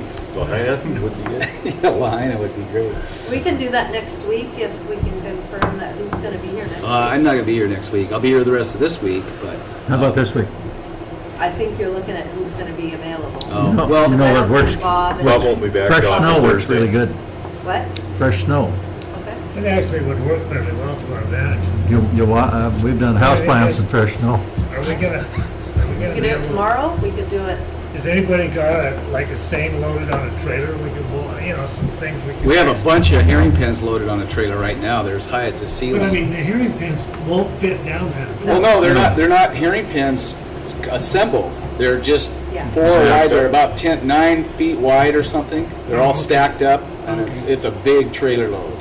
Well, if people know, and I don't know if you want to pursue this discussion, but if people know that they don't want to be more than 10 feet wide on their load, and they got an 8-foot trailer, you know, I know it's easy to make a seine 12 feet wide, but it's sure easy to make crab pots 8 feet wide or 9 feet wide or whatever you want. That's easy to Well, do. this is a But a seine, it kind of grows. this is an 8-foot trailer with 4 2-foot wide sections of pins, but they cannot be smashed all the way together. I mean, they're close. So they're more than But 8 they're can a you little bring more. that to the bill? Yeah. Okay, great, we got one trailer, we'll find another trailer. There's probably one right down there right now. Hey. There's there you one go. loading crab pots right over here today.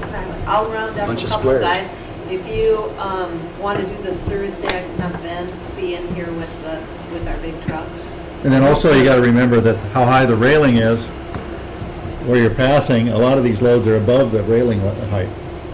And one thing I know for sure, this trailer load is not going to be easy to back up because you have no visibility. You know, it's just regular. I haven't talked to anybody who wants to go back down that. No, I'm just talking about Ramp. backing up if you're stuck out there and somebody comes up and it's too narrow. Yeah. Try to back And this thing up somebody's gotta 200 back feet. up. Yeah. Who's gonna make? And it's not going to be the one that's going to be backing down the ramp. It's going to be the other guy that's got a Backing full up. load. Because the Yeah. guy coming up probably doesn't. Or, you know, chances are they're unloading. But anyway, So should we shoot for like Thursday? You name the day. Thursday. yeah, that's good with me. That's Seems like- good with you guys. But it seems like a lot of money. It seems like a lot of money when a deckhand could run down, make sure it's clear. start down the ramp.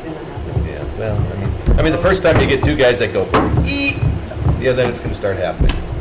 It's gonna, Then they'll make it. Then they'll figure it out, and then it's gonna Yeah. start happening. Basically, we spend a lot of money on parking. Parking spot, yeah, yeah. That's what we discussed earlier, was how much money do we wanna spend on parking? you guys get When's to enough go down enough? in infamy. Okay. That's the same guys that designed that crane dock. They gotta remember Every from, single crewman. they gotta remember it's from something.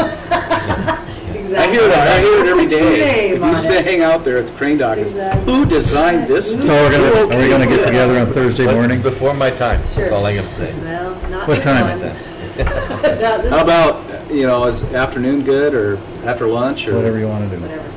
Okay, Name it that time. sound good? Where are we meeting at?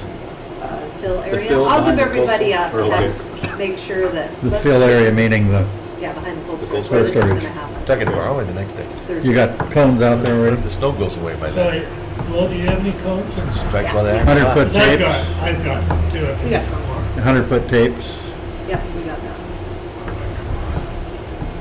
that. How wide would you make it, Jim? What's that? How wide would you make that pier? Sticking in that mid-20s. The only thing is, if you go to 20, you're gonna have to use some of the parking lot for staging. You say mid-twenties, so. No, mid-20s. Mid-twenties, Where 20, you've got passing room. yeah. The question is whether 24 and 26. 24 is enough or I like the 26 is 26, enough. 28 compromise kind of Yeah. deal. How much do you need for passing room on loads that might be I mean, if wider this- than you? I mean, if that, from that wall to that wall, it's Right. 20 some odd feet, 24 feet, I mean, my goodness. Yes. I can see a seine over Oh. in this half, you know what I mean? Yeah. Even if it's hanging out, you know. Yeah, okay, well, Right, we'll do standard. that Thursday. Remember that Yes, only half of it 15. is, half of it's over the railing. And in the meantime, maybe we should ask a few of the people that are constantly with trailers on the dock and just saying, what would you suggest? I think we You should know, ask Eric Rosewald. Would What it do be you cheaper to think? go narrower and have one He's pull out against- and then He's against the wall. halfway down? Or wait on A the, wider spot. or wait on the gravel. Halfway down, you could pull out and let someone pass. save $500,000 and don't have any parking waiting on the dock at all. That cost me $100,000. Well, like, I mean, Jeff, if they stopped right there, guys going down stopped right there, like. Yeah, or if this was a one-way lane Yeah, and you have to stop right there. That's Yeah. what, that's the whole point. Pretty easy for it, just Yeah. to And that I don't that's a think bum is, idea. I think it's I a think real it's a bum. really bum idea. Waiting here. Yeah. Well, that means that, It's 400 feet to the boat, well, right, you just go down there. right, and So- it turns it into a one vehicle using facility. I mean, and you see the crane dock, we have 6 boats about, and that's why he got excited about this. Because he saw what was happening down there.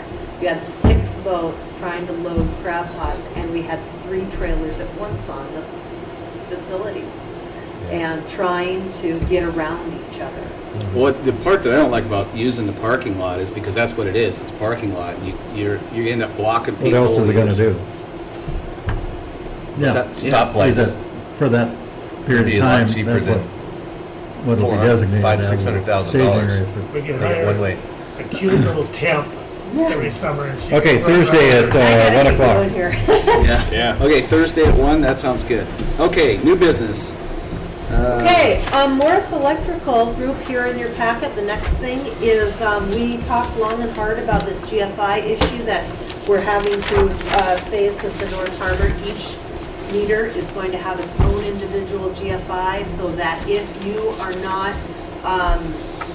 are not in line with the electrical, your breaker will blow, not the entire harbor. It's mandated by federal law. We have to do this. So, we're very concerned about our fleet. And so at our last meeting, we talked with Morris about, gosh, it would sure be nice to have our entire fleet checked to make sure that when they come back into the North Harbor or as the future in the South Harbor, that each boat knows that they are set up properly. So Morris provided us with this fee estimate of $17,000, and this is part of it. Yeah, I'm going the other way. Well, this is part of this. Oh. That's a total, that's what we just You think So you're look stringing at me out the there. $17,000 one. There you go. So, anyway, if you would like to, it's on the city council agenda tonight, because the mayor's very concerned about it, and we want to get, the city manager and I are both very concerned about it, so the mayor put it on the agenda. And I just wanted to bring you guys up to speed. If you want to recommend, then I can add tonight that you've recommended it. If you don't want to recommend it, that's fine too. I'm recommending it, so whatever. But that's what this is about.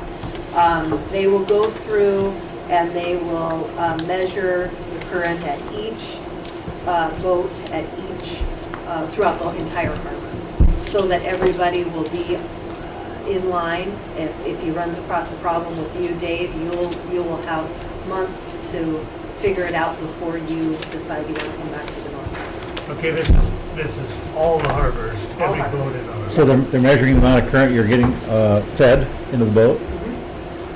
So What if it's they're up, doing is if it's really making close sure to the that breaker? when you plug into the city, you won't pop the breaker. And if you do pop the breaker, he's gonna tell you, Jeff, you need to get fixed if you wanna use the electrical. Pop your own personal breaker? Yep. Because you have a GFI, just like at your bathroom, in your bathroom. Right. at Or your you just house, overload the You switch. have that red thing. Something's going to and it's ground gonna in a pop. ship, something's going to. Something's going to miss, letting you know. I've Electric talked to motor's Bear going to Electric. ground, something's Yeah. wired wrong, something. And I've talked to Bear Electric, telling them that this is gonna happen, hopefully, it's gonna happen. And that it'd probably be wise for them to have somebody on board that is familiar with marine electric and standing by.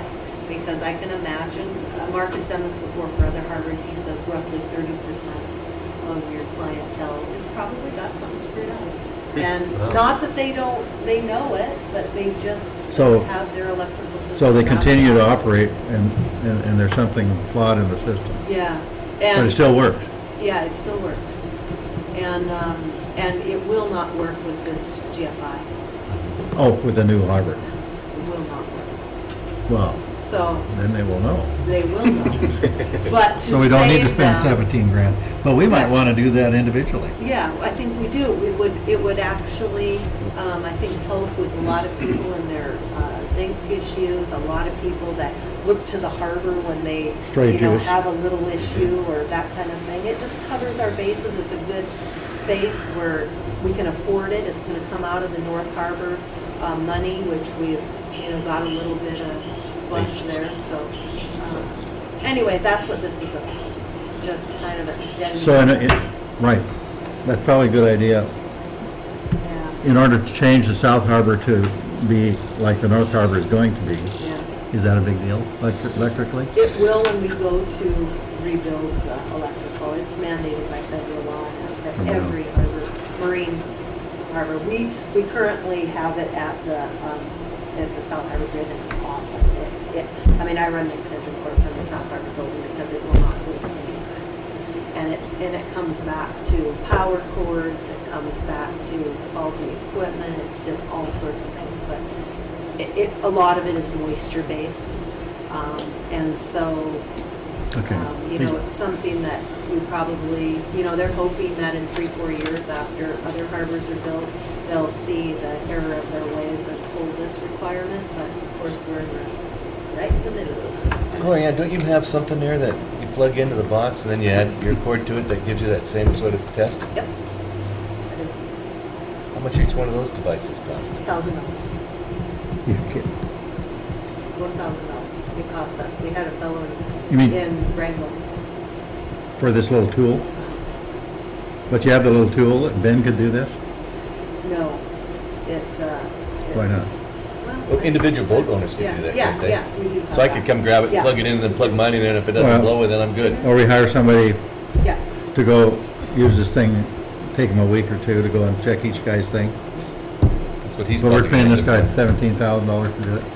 Yep, it's by an engineer to come through and do it, and then to consult with our power and light. Yeah. I like Mark. Well, I do too, and I think he But- probably knows a lot about it, and but his fee is a lot more than Bear Electric to do the same thing if you hired an electrician to go down there and do that with the tool that you Well, buy. maybe it's not as simple as my mind is saying it is. You have a device? Mm-hmm. We It have. plugs into the yeah, receptacle. And then you Plug in take your yours. plug into it. Yeah. And how will it tell you? It just pops. If it pops, there's something Then wrong. there's something wrong with you. You still go. Glad you're back. It's a bit of a magic. Yeah. So I don't know, I like the idea of this being done, but I just don't know enough about it to understand the cost. One of That's right. one of the issues that came up a few years ago is we had complaints about people welding down the South Harbor and complaining about boats that are hot and not hot. You know, in other words, their next door neighbors get beat up. And at least this would force the issue of deployment. Everybody's, Yeah, it's not like a huge amount of money, no, but you'd probably save $15,000 and hire somebody to do it take a couple of weeks to do it. you know. But like I say, I just don't know enough about it. I don't know what to think. Yeah. I know. After I thought about that, we have that device, except it won't do all the boats because it's just for the 30 Yeah, amp, and it's it's just for 30 30 amp. amp. Yeah. And he's So going to that be able might to be do a all couple of it. more He'll thousand. do all of them, and he'll be able to answer the question of what. Yeah, he's the expert. And he's going to meet with the client, which, that's a big thing. The client is you. But Who it's also, gonna be. but other, is to talk with to talk with Power and Light and go through with the city electricians. I wonder if Morris's tool does more than just pop. Probably gives some more diagnostic information, maybe. I would think so. I hope so. You know, when he's talking about meeting with the client is the city of Peterson. Yeah, he's not gonna sit, Sit down with each hours. Some guys, 12 hours with you guys alone would burn out. just to explain the process to us. So what do you guys want to do with this? You want to recommend that we tell the assembly to move forward with, accept this proposal and have this done?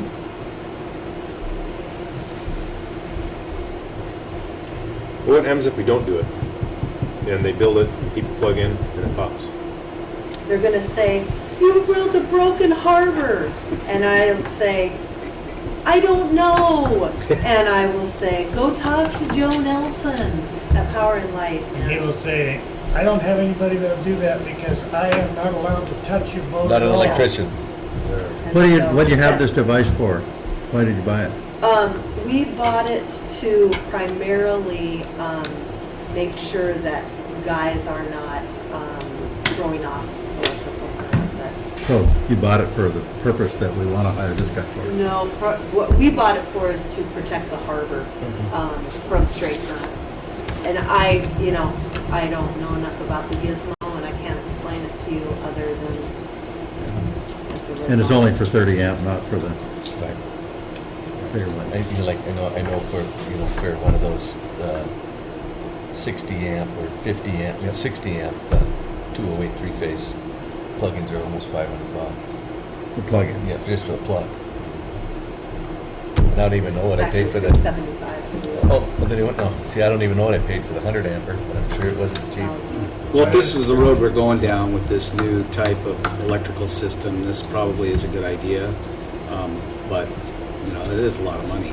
But we have the money. After the fact, we have that, we do have this little magic box that, we use every once in a while It's too bad we can't get one of the local electricians to get interested in remote wiring and take over this duty, because there's a little more to it than just, I've actually used that unit, and it tells you that to actually fix the problem sometimes isn't as simple as it sounds, so. So maybe he would be able to give you a little bit better idea of what's wrong with your boat. But I don't know But he's if not that's going what to he's talk to gonna us on an do. individual basis. I He's bet you gonna can talk hire him to. Looks like for $110 an hour, I bet it'll talk to you all day long. $155. $155, they'll talk to you all day long. Yeah. So, what do you guys want to do? We need to make a decision here. We don't have the capability of what this harbor, we could do half of the harbor, essentially, to move back into half of the harbor at 30 amp. The rest of it is 50 amp, 60, 100 Right. amp, which we can't do. Are you saying we do have ground fault in the South Oak? And that's working out fairly well. No, we don't have the Don't have it. individual. No, we don't. Okay, so when you put it in the North Harbor and you get a bunch of boats in there, half the boats are gonna fail. They're not Then- gonna be able to hook up to electricity. There's gonna be, Then Right, then they'll have to and- fix it. And what we're trying to do is preempt this and say, hey, you had a date 8 months ago or 6 months ago with this guy who told you it wasn't going to work. We told you. We officially told you, here it is in the report. We're trying to make your job easier. Yeah. And it's probably worth a lot Yeah. to know ahead of I time. think to have So- an engineer in the electrical field saying, Yeah. you know, this is what's going on, I think it's, So when was the date this would be done? Well, what they advised is that we do it when their most boats are in the harbor. Like right now. So. 17th of May. November. Oh, November? That is when I suggested, is because that'll be the most of our fleet will be in. we'll have some We, load due to heating and Yeah, and that was the other Sure. part, if you do, you know, everybody will be plugged in and kind of Probably maxing when the system out. Most griefs happen. Yeah. We don't have to have a cookie sale for this, do we? Or a bake sale? No, we're, got Yeah. Okay, $800,000. I move we encourage it. second. I want to keep Okay. some counsel. We want to, okay, well, what the motion is to go ahead and forward this to the assembly with our blessing and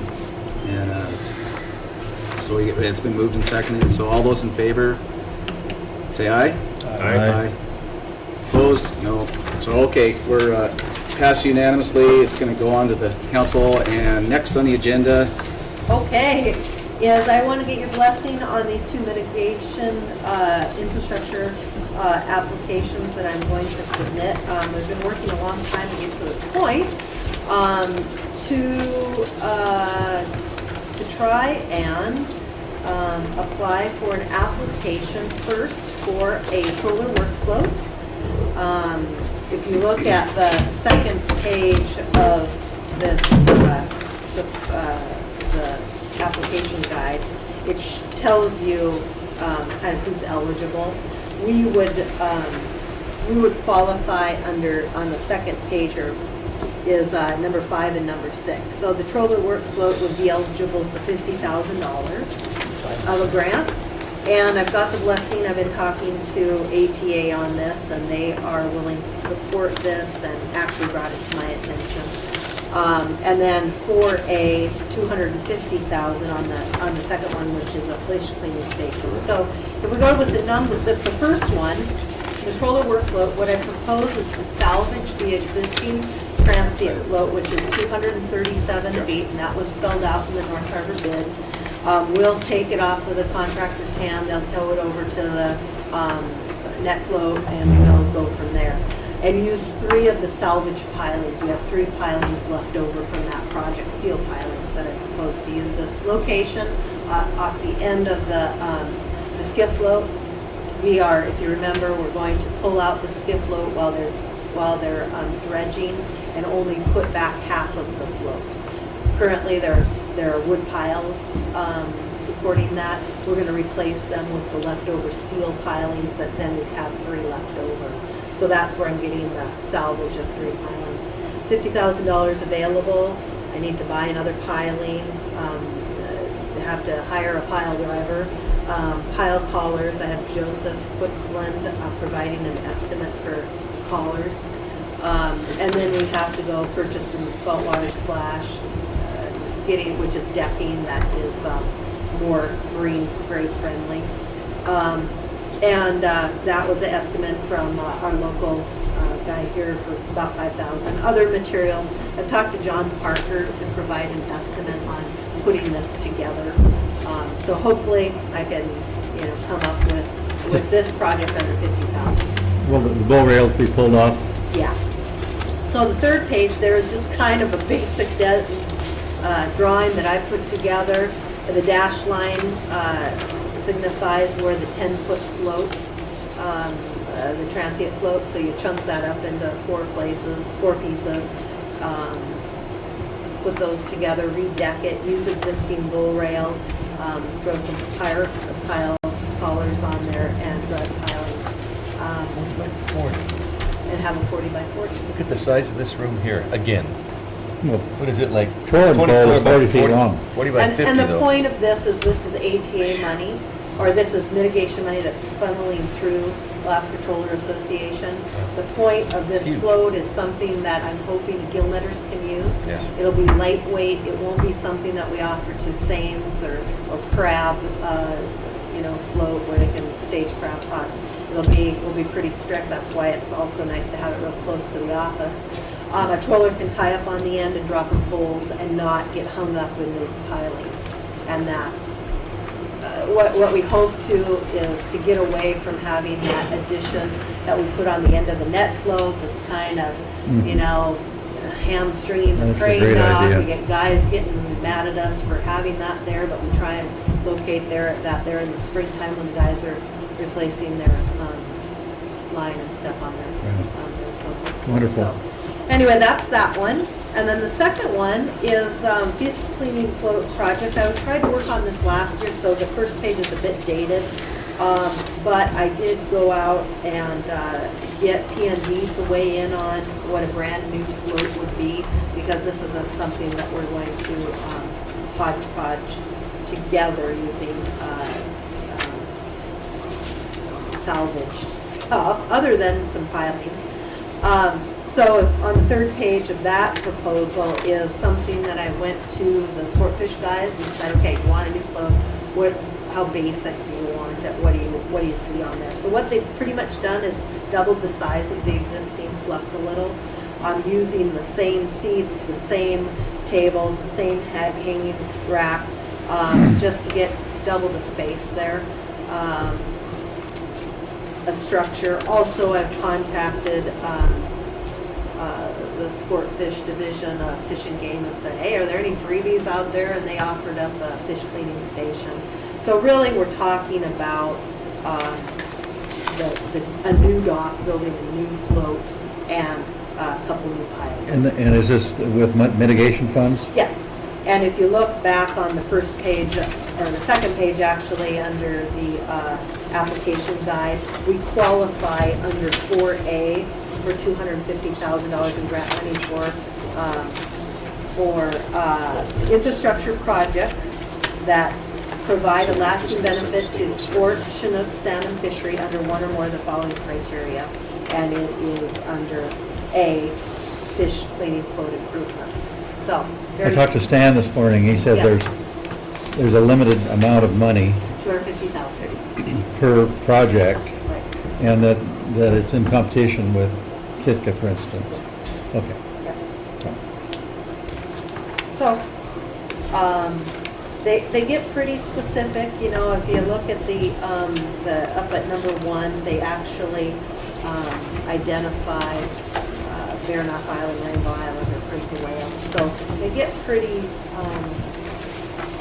specified. And Stan is the one that's dogging this, and he feels really good about our being eligible for it. So we've been waiting for this to come out for about a year. So it finally came out, and the deadline was April 16th. So anyway, you'll see it again, probably as an official submittal. I'll try and get it to you one more time. This is just for local information Just for so the that time you being. know that I'm going to present this to you if I have a chance. If you have a meeting and you have a quorum, you'll probably see it again. If you don't, I'm going to submit it anyway. So one quick thing is, Glenn and I were in Thorn Bay a week or two ago, and I took a photograph of their cleaning station, and it's very nice. It's covered, it's got two different sinks, Wow, nice. and the sinks had chutes right in them that went out underneath the dock, underneath the float. Yes. And, Yeah. yeah. And There's- that I think is Glenn's a seen it. very I don't good, know the if he's only got it. thing I'd point out is what I'm proposing is just the float, because this is what the Sportfish division came to me. They were more concerned about float, just tie-up space than they were about having a cover and all that good stuff. So that's where I went with when I went Right. to P&D and said, provide me with a cost. And you can see that it came in at about $150,000 for the I bet you float some guy with portion a itself. sawmill down there just built that roof on. Well, actually, So maybe asked it's for something permission and that just we did could, it. maybe later on, Yeah. with some raw fish tax or, which the commercial guys would be thankful about, but, that maybe the local Sportfish guys can come up with some other additive. Well, this additional- float was built by 4 different influxes of money. The state, Thorn Bay, there was some federal monies, and there was some other outfit. But they all pooled together and built it, and, but it's not like the state-of-the-art stuff that would match up with, maybe our harbor. But it was a nice looking float, and Glenn and I were just like, wow, this is pretty nice. And it looked real simple and clean, easy to wash off. They had it plumbed with water off the dock, and it didn't look like it cost that much. I mean, like, Yeah, the upper structure, you're talking well, the float about- itself, it wasn't a Okay. real, Right. pontoon thing like we're doing. Well, and I did go to the state, I went to Fish and Game and said, do you have something on the books? Similar approach to our crane dock. Do you have something on the books that I can say, hey, let's just take this design and use it to this? No, they don't. They referred to this one, because I asked them out Thorn Bay, and I asked them about a couple others that are out there, and they said, no, those are all locally owned designs. So, not saying that we couldn't go out on an RFP to have somebody else do it. I just wanted something official by P&D or somebody that could say, okay, to design a float, this is normally what $150 per square foot for 1,000 square feet. You're looking at 150,000. We can, that's really what I was going with for them. So I'm not hung up on P&D designing this. Right. I just needed a number and have it be official. So I did go to Fish and Game. They don't have any money to put towards floats currently, so, but we don't have to go for this one if you don't want to, but, Well, it's kind of, I think it's in kind of Stan's court, because they're the ones with the money and kind of what they want to do. If they don't want to go with that, I would be all up for something less expensive and maybe locally designed and built, but Yeah, that's up to right, them. right. So whatever comes out. So any more on that? Okay, the budget review. Okay, real fun here. Okay, pull out that budget review. Anybody need another copy? I think we got one. Is that in the packet? No. Ah, I think so. I just put this out, or I just got this Yeah. over the weekend. Eddie and I worked on it again. Okay, so here's just a real rough draft of our proposed 13-14 proposed budget. And I'll just take you through it. There's no real decision, just to get you an idea of where we're going. We had a rate increase, so you can look at the proposed for mortgage fees is up considerable. We went really conservative on this. We didn't even actually factor in the North Harbor for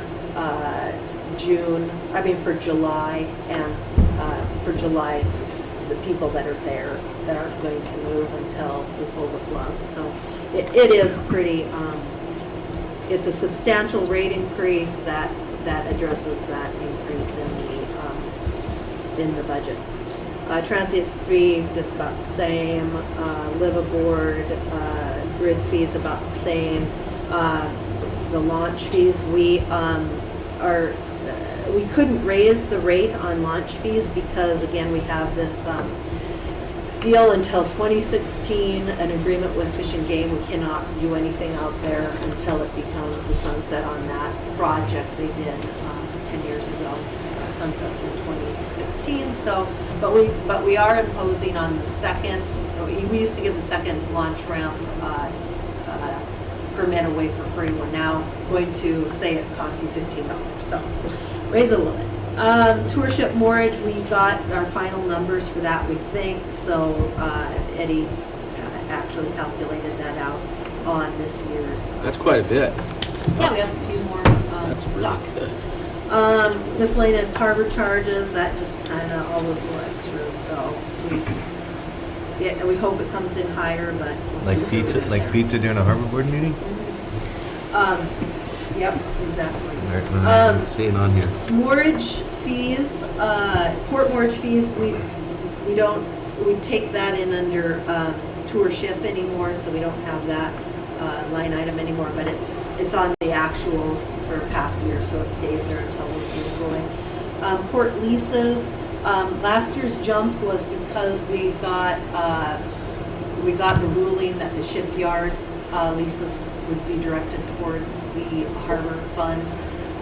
The reason for the drop is that the shipyard refined their leases a tad and so reduced it about $3,000. Port storage fees, again, it's just kind of as is.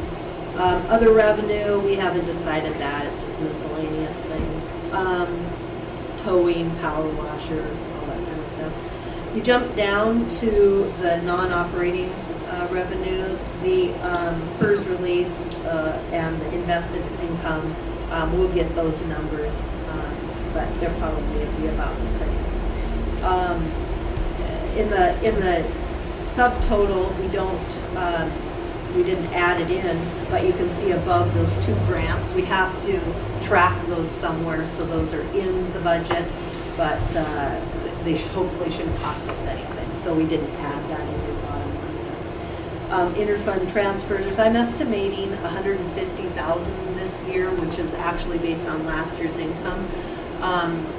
Went to the city manager, said, well, how are you feeling about this $50,000 incremental reduction every year until it is, until the general fund is completely off of that. And he said, oh yeah, yep, no, it's in his mind to have it be probably. So it's not a reduction, it's an increase for us. Increase. So it's an increase Yeah. for us and a reduction for the general fund. I thought So- it was 75,000. No, that's for the school. School's 75 and the. So here's and the lesson Harbor's for everybody 55. then. Don't listen to Hickman when he's drunk. Okay. So we hope that number's higher. He said, oh, they're gonna give you a $75,000 increase this year for the harbor. And I went, okay, good, I'll take that to the bank, because he just talked to Steve. Okay, so. So page 2. Okay, perfect. Thanks, Mr. Hickman. Yeah, page 2. Lesson learned. Regular pay went up a little bit. There was a wage increase, so you see that under the benefits is also. Overtime pay, we're keeping that in line. You'll notice though from this year's proposed budget is still less than the last year Strumdahl was working because he was much more expensive than I am. So you can see that we also added 2/3 of a person, which this year we never had really the right time to add that person. So we're going to try and do that. I know I've been talking about this for a long time, but get somebody that starts in September and is with us until June, May, June, and we'll hopefully go out for that here sooner rather than later, so that in September that person can be on. So that's a permanent part-time? Yes, permanent season. Yes, permanent part-time would be a good explanation for it. What it will do is that person will cover vacations. We're getting into trouble that I consistently hire temps to do the work of the harbor. And so we have to at some point address and have enough employees to staff the department. So that person, we can write it up though, that person is fairly fluid. It'll cover that person will cover vacations and then the temp work that we do on maintenance in the springtime. What's that going to do to the benefit budget? Well, it's factored in there, $2,000 and $3,000. So those are all factored in. 200 Operating, what, 203,000. for benefits. So almost if you A lot hire, of that if you figure. hire a permanent part-time, that means there's benefits involved for that person. And if you have to keep hiring temps, there's not, so it And a costs us lawsuit less. from Now, do we- from this union. Does the city have a legal problem with hiring temps? Yes. A union problem? or- Yes. So I'm in trouble. But So that's what brought on hiring them part, yeah. So we just need to get rid of the union. So operating supplies, we're kind of maintaining that. All the other things here, the only increase under the subtotal for supplies was I bumped up the safety gear, $1,500. Last year we spent our full wad on, I got life preserver suspender for the guys to wear at night, especially since we're a one-man team and we do a lot of work in the skip. I thought that was a good idea. so we spent all our money there. Gloves, boots, extra stuff. We didn't get harbor staff or harbor board t-shirts or anything. Oh, yeah. So maybe we'll find it Sweatshirts. the other way. Under service and charges for professional services, it's that age-old bill for the DC lobbyist under the professional services. Communications, it went up a tad just because the price of things have gone up a tad. Plus, we have these cameras, so we have a little bit more charge of that. The travel and trailing, we bumped it up a little bit last year because I have to send all the guys up for TWIC to renew their TWIC cards. I just went to Sitka this last year on the Harbor Board, or the Harbor Association meeting, so it wasn't a big expense. This next year it happens out west, so we left $3,000 in there. The other things, security boat O&M, pretty explanatory. We share that with the Fire department. EMS, yeah. Excuse me. Motor pool, that's all given to us. The vehicle replacement, those numbers are given to us. Property insurance, those are given to us. The next one under, excuse me, utilities. That's kind of a big jump. What happened this last year and what this $105,000 reaction is to, I got something for you. He's got a flask. You're up good. Got So you had a point you were gonna make, Kurt? About what? I don't know. Oh, no. No. Okay. Wait. No. this $105,000, oh, thank you. You're welcome. Is, we have been tracking a substantial increase in this year's actual versus what we had adopted in the budget. And what we've narrowed it down to is that we've got a considerable amount of use that was never accounted for from the individual department in our upland poles in the parking lots and those kind of things. We were never sent a monthly bill for that. We started seeing that this year. And so it's gotten to be Joe's fairly gonna get his money back. substantial. Exactly what I was thinking. So that's the biggest Is note. this for parking maintenance or what's this for? No, he charges us for the light poles and all the parking Oh, lots right. and Oh, along, yeah. and Oh, along yes. Harbor Way. Yep, a little visit we made to his office just cost us $30,000. So Every year. that as well as some other things, there wasn't a utility increase and so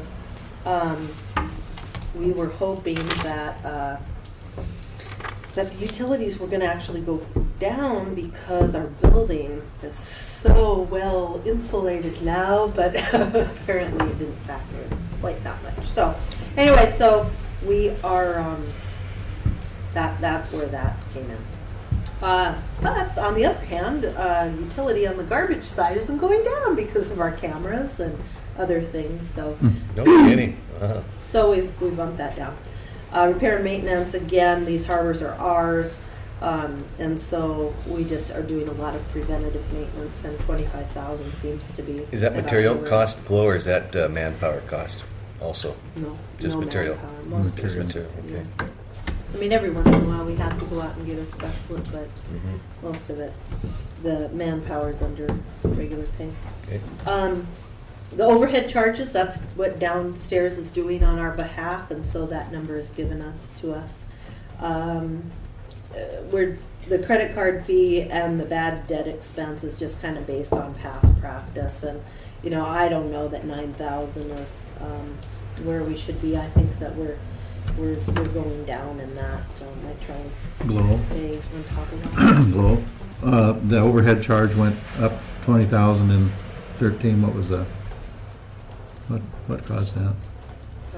Overhead charges. The way it works is that enterprise funds are charged a percentage of the overall, so they take the overall charge and they divide it by whatever our percent of our budget, or how much we're worth, kind of a thing. So I think it always fluctuates up and down. So it's down a couple thousand from last year, and it's all based on, it's a percentage. But it went up, Of what it it took the costs. jump in between 12 and 13. It did, and And the 3 previous years were yeah. 20,000 or more or less. And you know, we kind of looked for direction there, and that's the explanation we got. They just Just the decided cost to of doing charge more. business. I mean, it's everything from the city lawyer to the city manager to downstairs and the work they do on all of our behalf. And So did So is every department have the it's same the kind of club jump? expense. It's what we. Did all the yeah. departments have that All the kind of a jump? Is our lobbyist included in that? No. No. Oh yeah, our Our state share of the lobbyist, yeah. Well, it's a state It's a lobbyist. state lobbyist, yeah. yeah. So I think he's totally is 30,000 annually. Okay, yeah, So okay. it's not near what the DC. The DC lobbyist is 1/4 of, I believe, the expense of him comes straight out of it. So they must have changed the percentage formula then. on the- Yeah, 2 years ago they did. They gave Debbie a raise. So anyway, and then depreciation is that magic number that I like to quote. Went up to 855,000 based on all of the things that are under the auspice of the Port and Harbor. What it would cost to replace it, I believe, on every 40 years is kind of what we look at. So, going to third page. Not got a lot of capital outlays, which are all those little extra special things that we try and budget for. Under machinery and equipment, we're looking at some power, just I like to have at least one power washer, one snow blower in a box somewhere sitting there just in case. And it's nice to have just something on hand if we need to replace a specific piece of machinery. Security cameras, this year, we budgeted $3,500 just to get the little extras, couple of pieces of equipment that could fail, on the camera, just to have it stuff on hand. So we purchased that. This next year, I would like to buy one additional camera. Our facilities, we're realizing that, especially in the South Harbor, the camera has to go so many places, stop at so many different stages that we're losing a lot of what's especially on and off the harbor, the traffic. So if by adding one more camera, we'll be able to record this a little bit better, kind of in that southern end. So that's the 5,000. We never did get around to doing the wireless hardware this year, so if we wanted to put it into next year's budget, you're looking at 25,000 to 30,000 is what the latest estimate was. The 12.5 was based on a in-house proposal. If we wanted to do it right by we went further and had an estimate done by the contractor who's overseeing all of our computer systems. And they came in and actually walked the harbor and did a little bit greater in depth, and this is what they came up with. So if you want me to pursue that, we could probably discuss it. Computer equipment, we're just adjusting in case one of our computers goes down. So you can see that the subtotal is pretty slim. We don't have much extra things going on. We think that most of the time it'll be just trying to keep ahead of the contractor in the North Harbor and staying, doing a lot of probably gopher work for them and keeping the South Harbor and Middle Harbor up to snuff. You may see some differences in the transfer in and out. Jody has to still get her hands on this draft, but that kind of stuff is kind of internal. The loan that we have out in the South Harbor is part and partial why we had that rate increase, because we have to pay back $122,646 this year, and since we are zeroed out in our raw fish tax or in our savings, we had to come up with the money in order to pay that out. So you add all that up, you're looking at 1.95. The difference there is will be in the rears 726,000. But again, I bring you back to that Depreciation. depreciation number of 855. So, you know, we've always said we've got to deal with that, but So we haven't dealt with really 129,000 of it, roughly. kind Yep. of. So we're starting to So build a we're- little reserves. You know, well, not really, but we're going. Not really. We're not going backwards 100%. We're only going backwards about 95%. Because that that depreciation number is real. Hold it. So, any questions on the budget? Don't worry about it. 49. Okay, that's So all I you have. think that 150 is 100 from raw fish tax and 50 from the assembly? It is Or could that go everything up? over 350,000. Yeah, but I mean, but this 150 that you're proposed It's could everything go over up. 350. Yeah, could go up. I hope it Okay. does. I hope it doesn't go down. Yeah. If the raw fish tax from last year comes in at 500,000, that's what we'll keep. If it comes in at 600,000, then you can bump it up Another to 250. Yeah. It's just, I mean, Right. icicle was the only game in town last year, Mhm. so No, but the year before was when we had the windfall and was able to pay, or able to we put it that directly into into the the North Harbor construction. It was We like don't 600 and have some anything thousand. in savings. Right. So, okay, There you go. good. I really want to try to get someone else on board with the wireless hardware.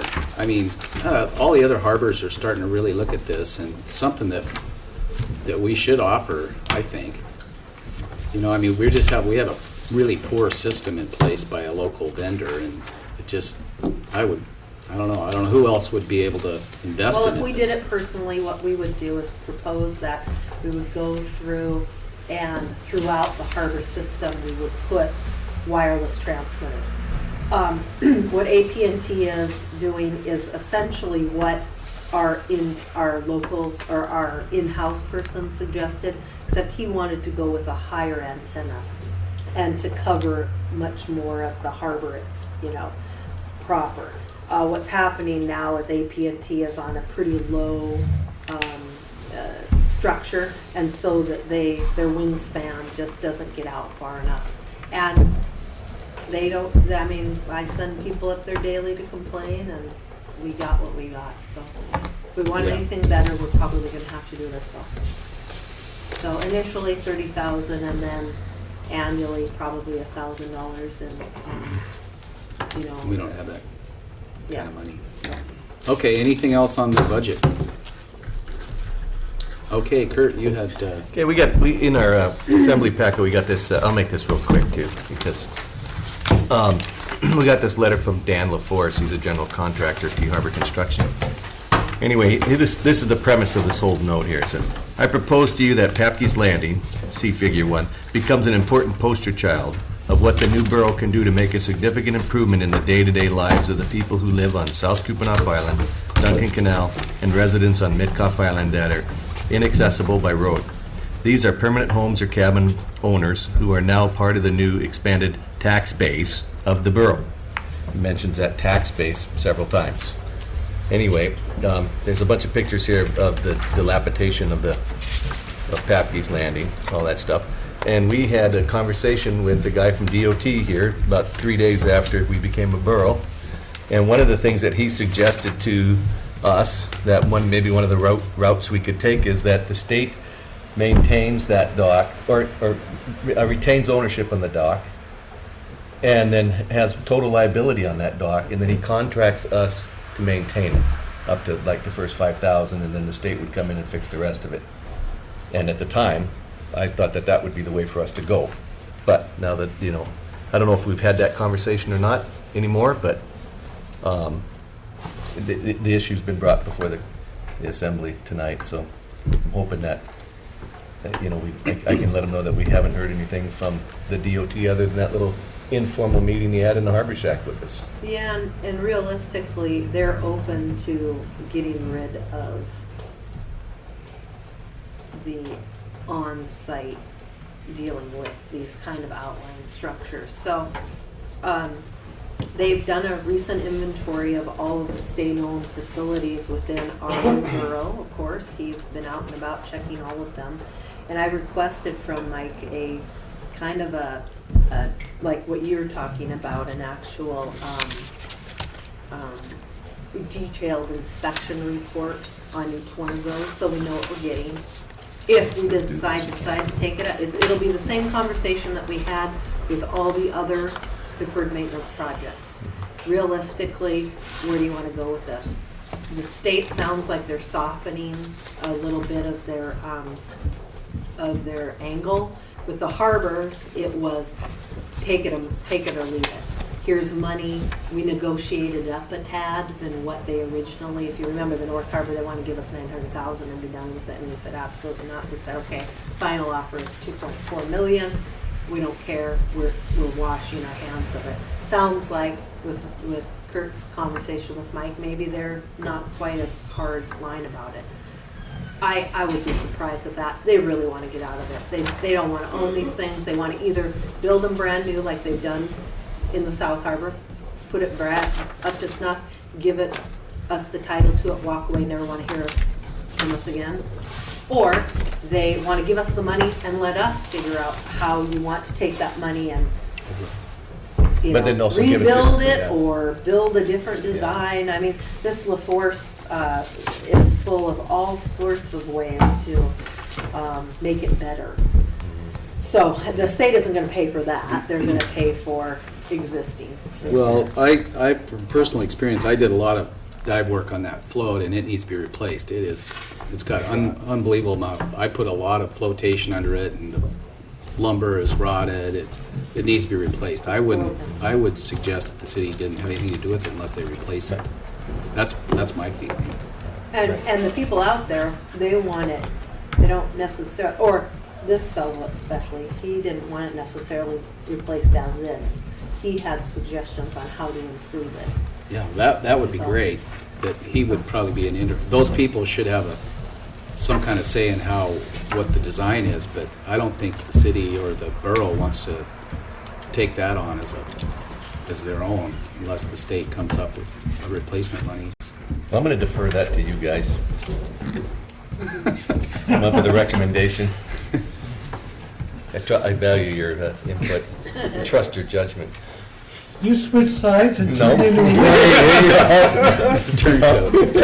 I need all the support we can get. So, Yeah. but I thought that I would like to explore, at least at the time, I would have liked to have explored the state. You know, I mean, they're going to have the Tennekees, they're going to have the Elfin Coves and the Pelicans and, you know, Kupernoffs and- Kupernoffs and, you know, all over the country. Warm Springs Bay, and that's just what I know about in the north end. Actually, And they only it's- have 20 facilities left. Right, but they're never going to get rid of them all, though. And there's This is going to be one of them, as far as I'm concerned. What about in Petersburg Borough? Entrance Island, Papke's, Kupernoff, and Kupernoff. 3 people. Yeah, three. Well, and then there's they're probably going launch to ramps. mix to Banana Point and Blackery Point. I think that's those federal. are actually federal. Is it federal? Yeah. Okay, He doesn't have anything to do with those. okay. So I mean, and until that conversation that he had with Kurt, he wants to get out, he wants to get away from it. He does not want to have anything more to do with these entrance islands and this kind of stuff, because it's just hemorrhaging money. Yeah. So how do we go forward on that as a harbor board then? I don't know. I have my own feelings. I don't know what you guys think, but I mean, do we need to I have would a just talk soon with not DOT take. or- I think Kupernoff can have Kupernoff, Yeah. and Papke's would be given Well, if if it's this brand guy new. escalates it to your level, then you guys get to decide what we're gonna do, and then you send it And I'm to going to us. send it down to you guys. Well, Yeah. then So we did can the talk state about say, it. this DOT guy say they had 2.3 million or? Nope. The state, he Oh. has said, it would be a sweeter deal than what we got at the North Harbor, which was not a sweet deal at all. So I told him time and time again that the borough will not take it unless it is complete 100 Rebuilt, replacement. not Well, rebuilt. Or the Replaced. money to Replaced. do it. Replaced. Yeah. Yeah. the Replaced. money Then to the, do but it. then the problem is then you gotta put somebody out there, and then if that's the case, if somebody's gonna be using it, then you gotta charge for people using it, so that we can afford to send people out there. So it's not being carried off the backs of us that live in the, town and use the harbor, Yeah, so. it's I part mean, it's of gonna a get really, bigger- I if think they it's- want free moorage out there, then I Well, think leave it in the state's well, hand. what about these different, districts in the borough? Yeah, I mean, that's what the Is there borough, gonna be a new, could there be a new harbor district also? I need to go discuss that today with Steve and see what's in there. I mean, if the state replaced that structure totally, and then handed it over to, just let it be used the way it's been used. whatever it is, Borough, borough service area. 2A, service area, whatever it is. Hey, maybe we get $1 million for that and then we go do all the Gonna take bells more and than $1 million. whistles on the drive down. And then we pull I mean, that that's out. how that money comes down. There are no strings attached. When we got the North Harbor money, Yeah. that did not necessarily have to be used specifically for the North Harbor. It was, Where's that thing again there, Glenn? So was it last summer when that gangway float Yeah. out there sat on a log, broke, and the guy Yeah. came, because he wanted us to go out and look at it. Well, what do you want to do with it? He said, just a pure Band-Aid, because we're going to, if we're designed, at the time they were designing whatever they're going to have to do to replace the whole thing, so I don't know where they're at. well, what he was is he had had a conversation with me prior to that and said, what do you want to do? Do you want me to fix it up good and then give it to you as is where is? Or do you want me to Band-Aid it and then hopefully you can cut a sweeter deal to rebuild it 100% brand spanking new? Or, that's how the state, they're not going to give any money that they don't have to. And so he had, at least he was congenial enough to come and say, well, how do you want me to handle this? And so they elected to just Band-Aid it, because I could see that this LaForce people like this were gonna come down and want, not just as is, they want breakwaters, they want all sorts of things. What about the entrance island? I mean, what would we do with that? Same deal. Maybe we can get some money and put it into this. Have them take it out. I'd say take it out. Yeah. Yeah, but that's. Or just the leave it. discussion, Let it, you know, let I it take mean, itself out. Well, apparently, I just talked to somebody more recently here, and they said that whole deck is awash. Good entrance? Yeah. It was laying in there, he said the Mike deck's flew out awash. there, Mike flew out there and he took pictures and it's part of his, that's his job is to go visit these 20 sites. We take him across the bay and he goes and looks, sizes up the Kupernoff thing and he's offered it to Kupernoff and they're like, nope, They don't want anything we to do don't with want it it. either. We're gonna live with it. So, Okay. Well, Anyway, okay, anything else on, got some pressure here. on the dock system? Yeah, the Assembly's got some decisions. And it'll be coming down to you boys, Okay, don't that's worry fine. about it. Hey, we're advisory, that's all. Well, that's, Well, and we, that's and we, advice. Okay, anything else on communications or board discussion items? We pretty much covered everything, I think. Motion to adjourn? Second? Okay, moving secondly. All in favor? Adjourn.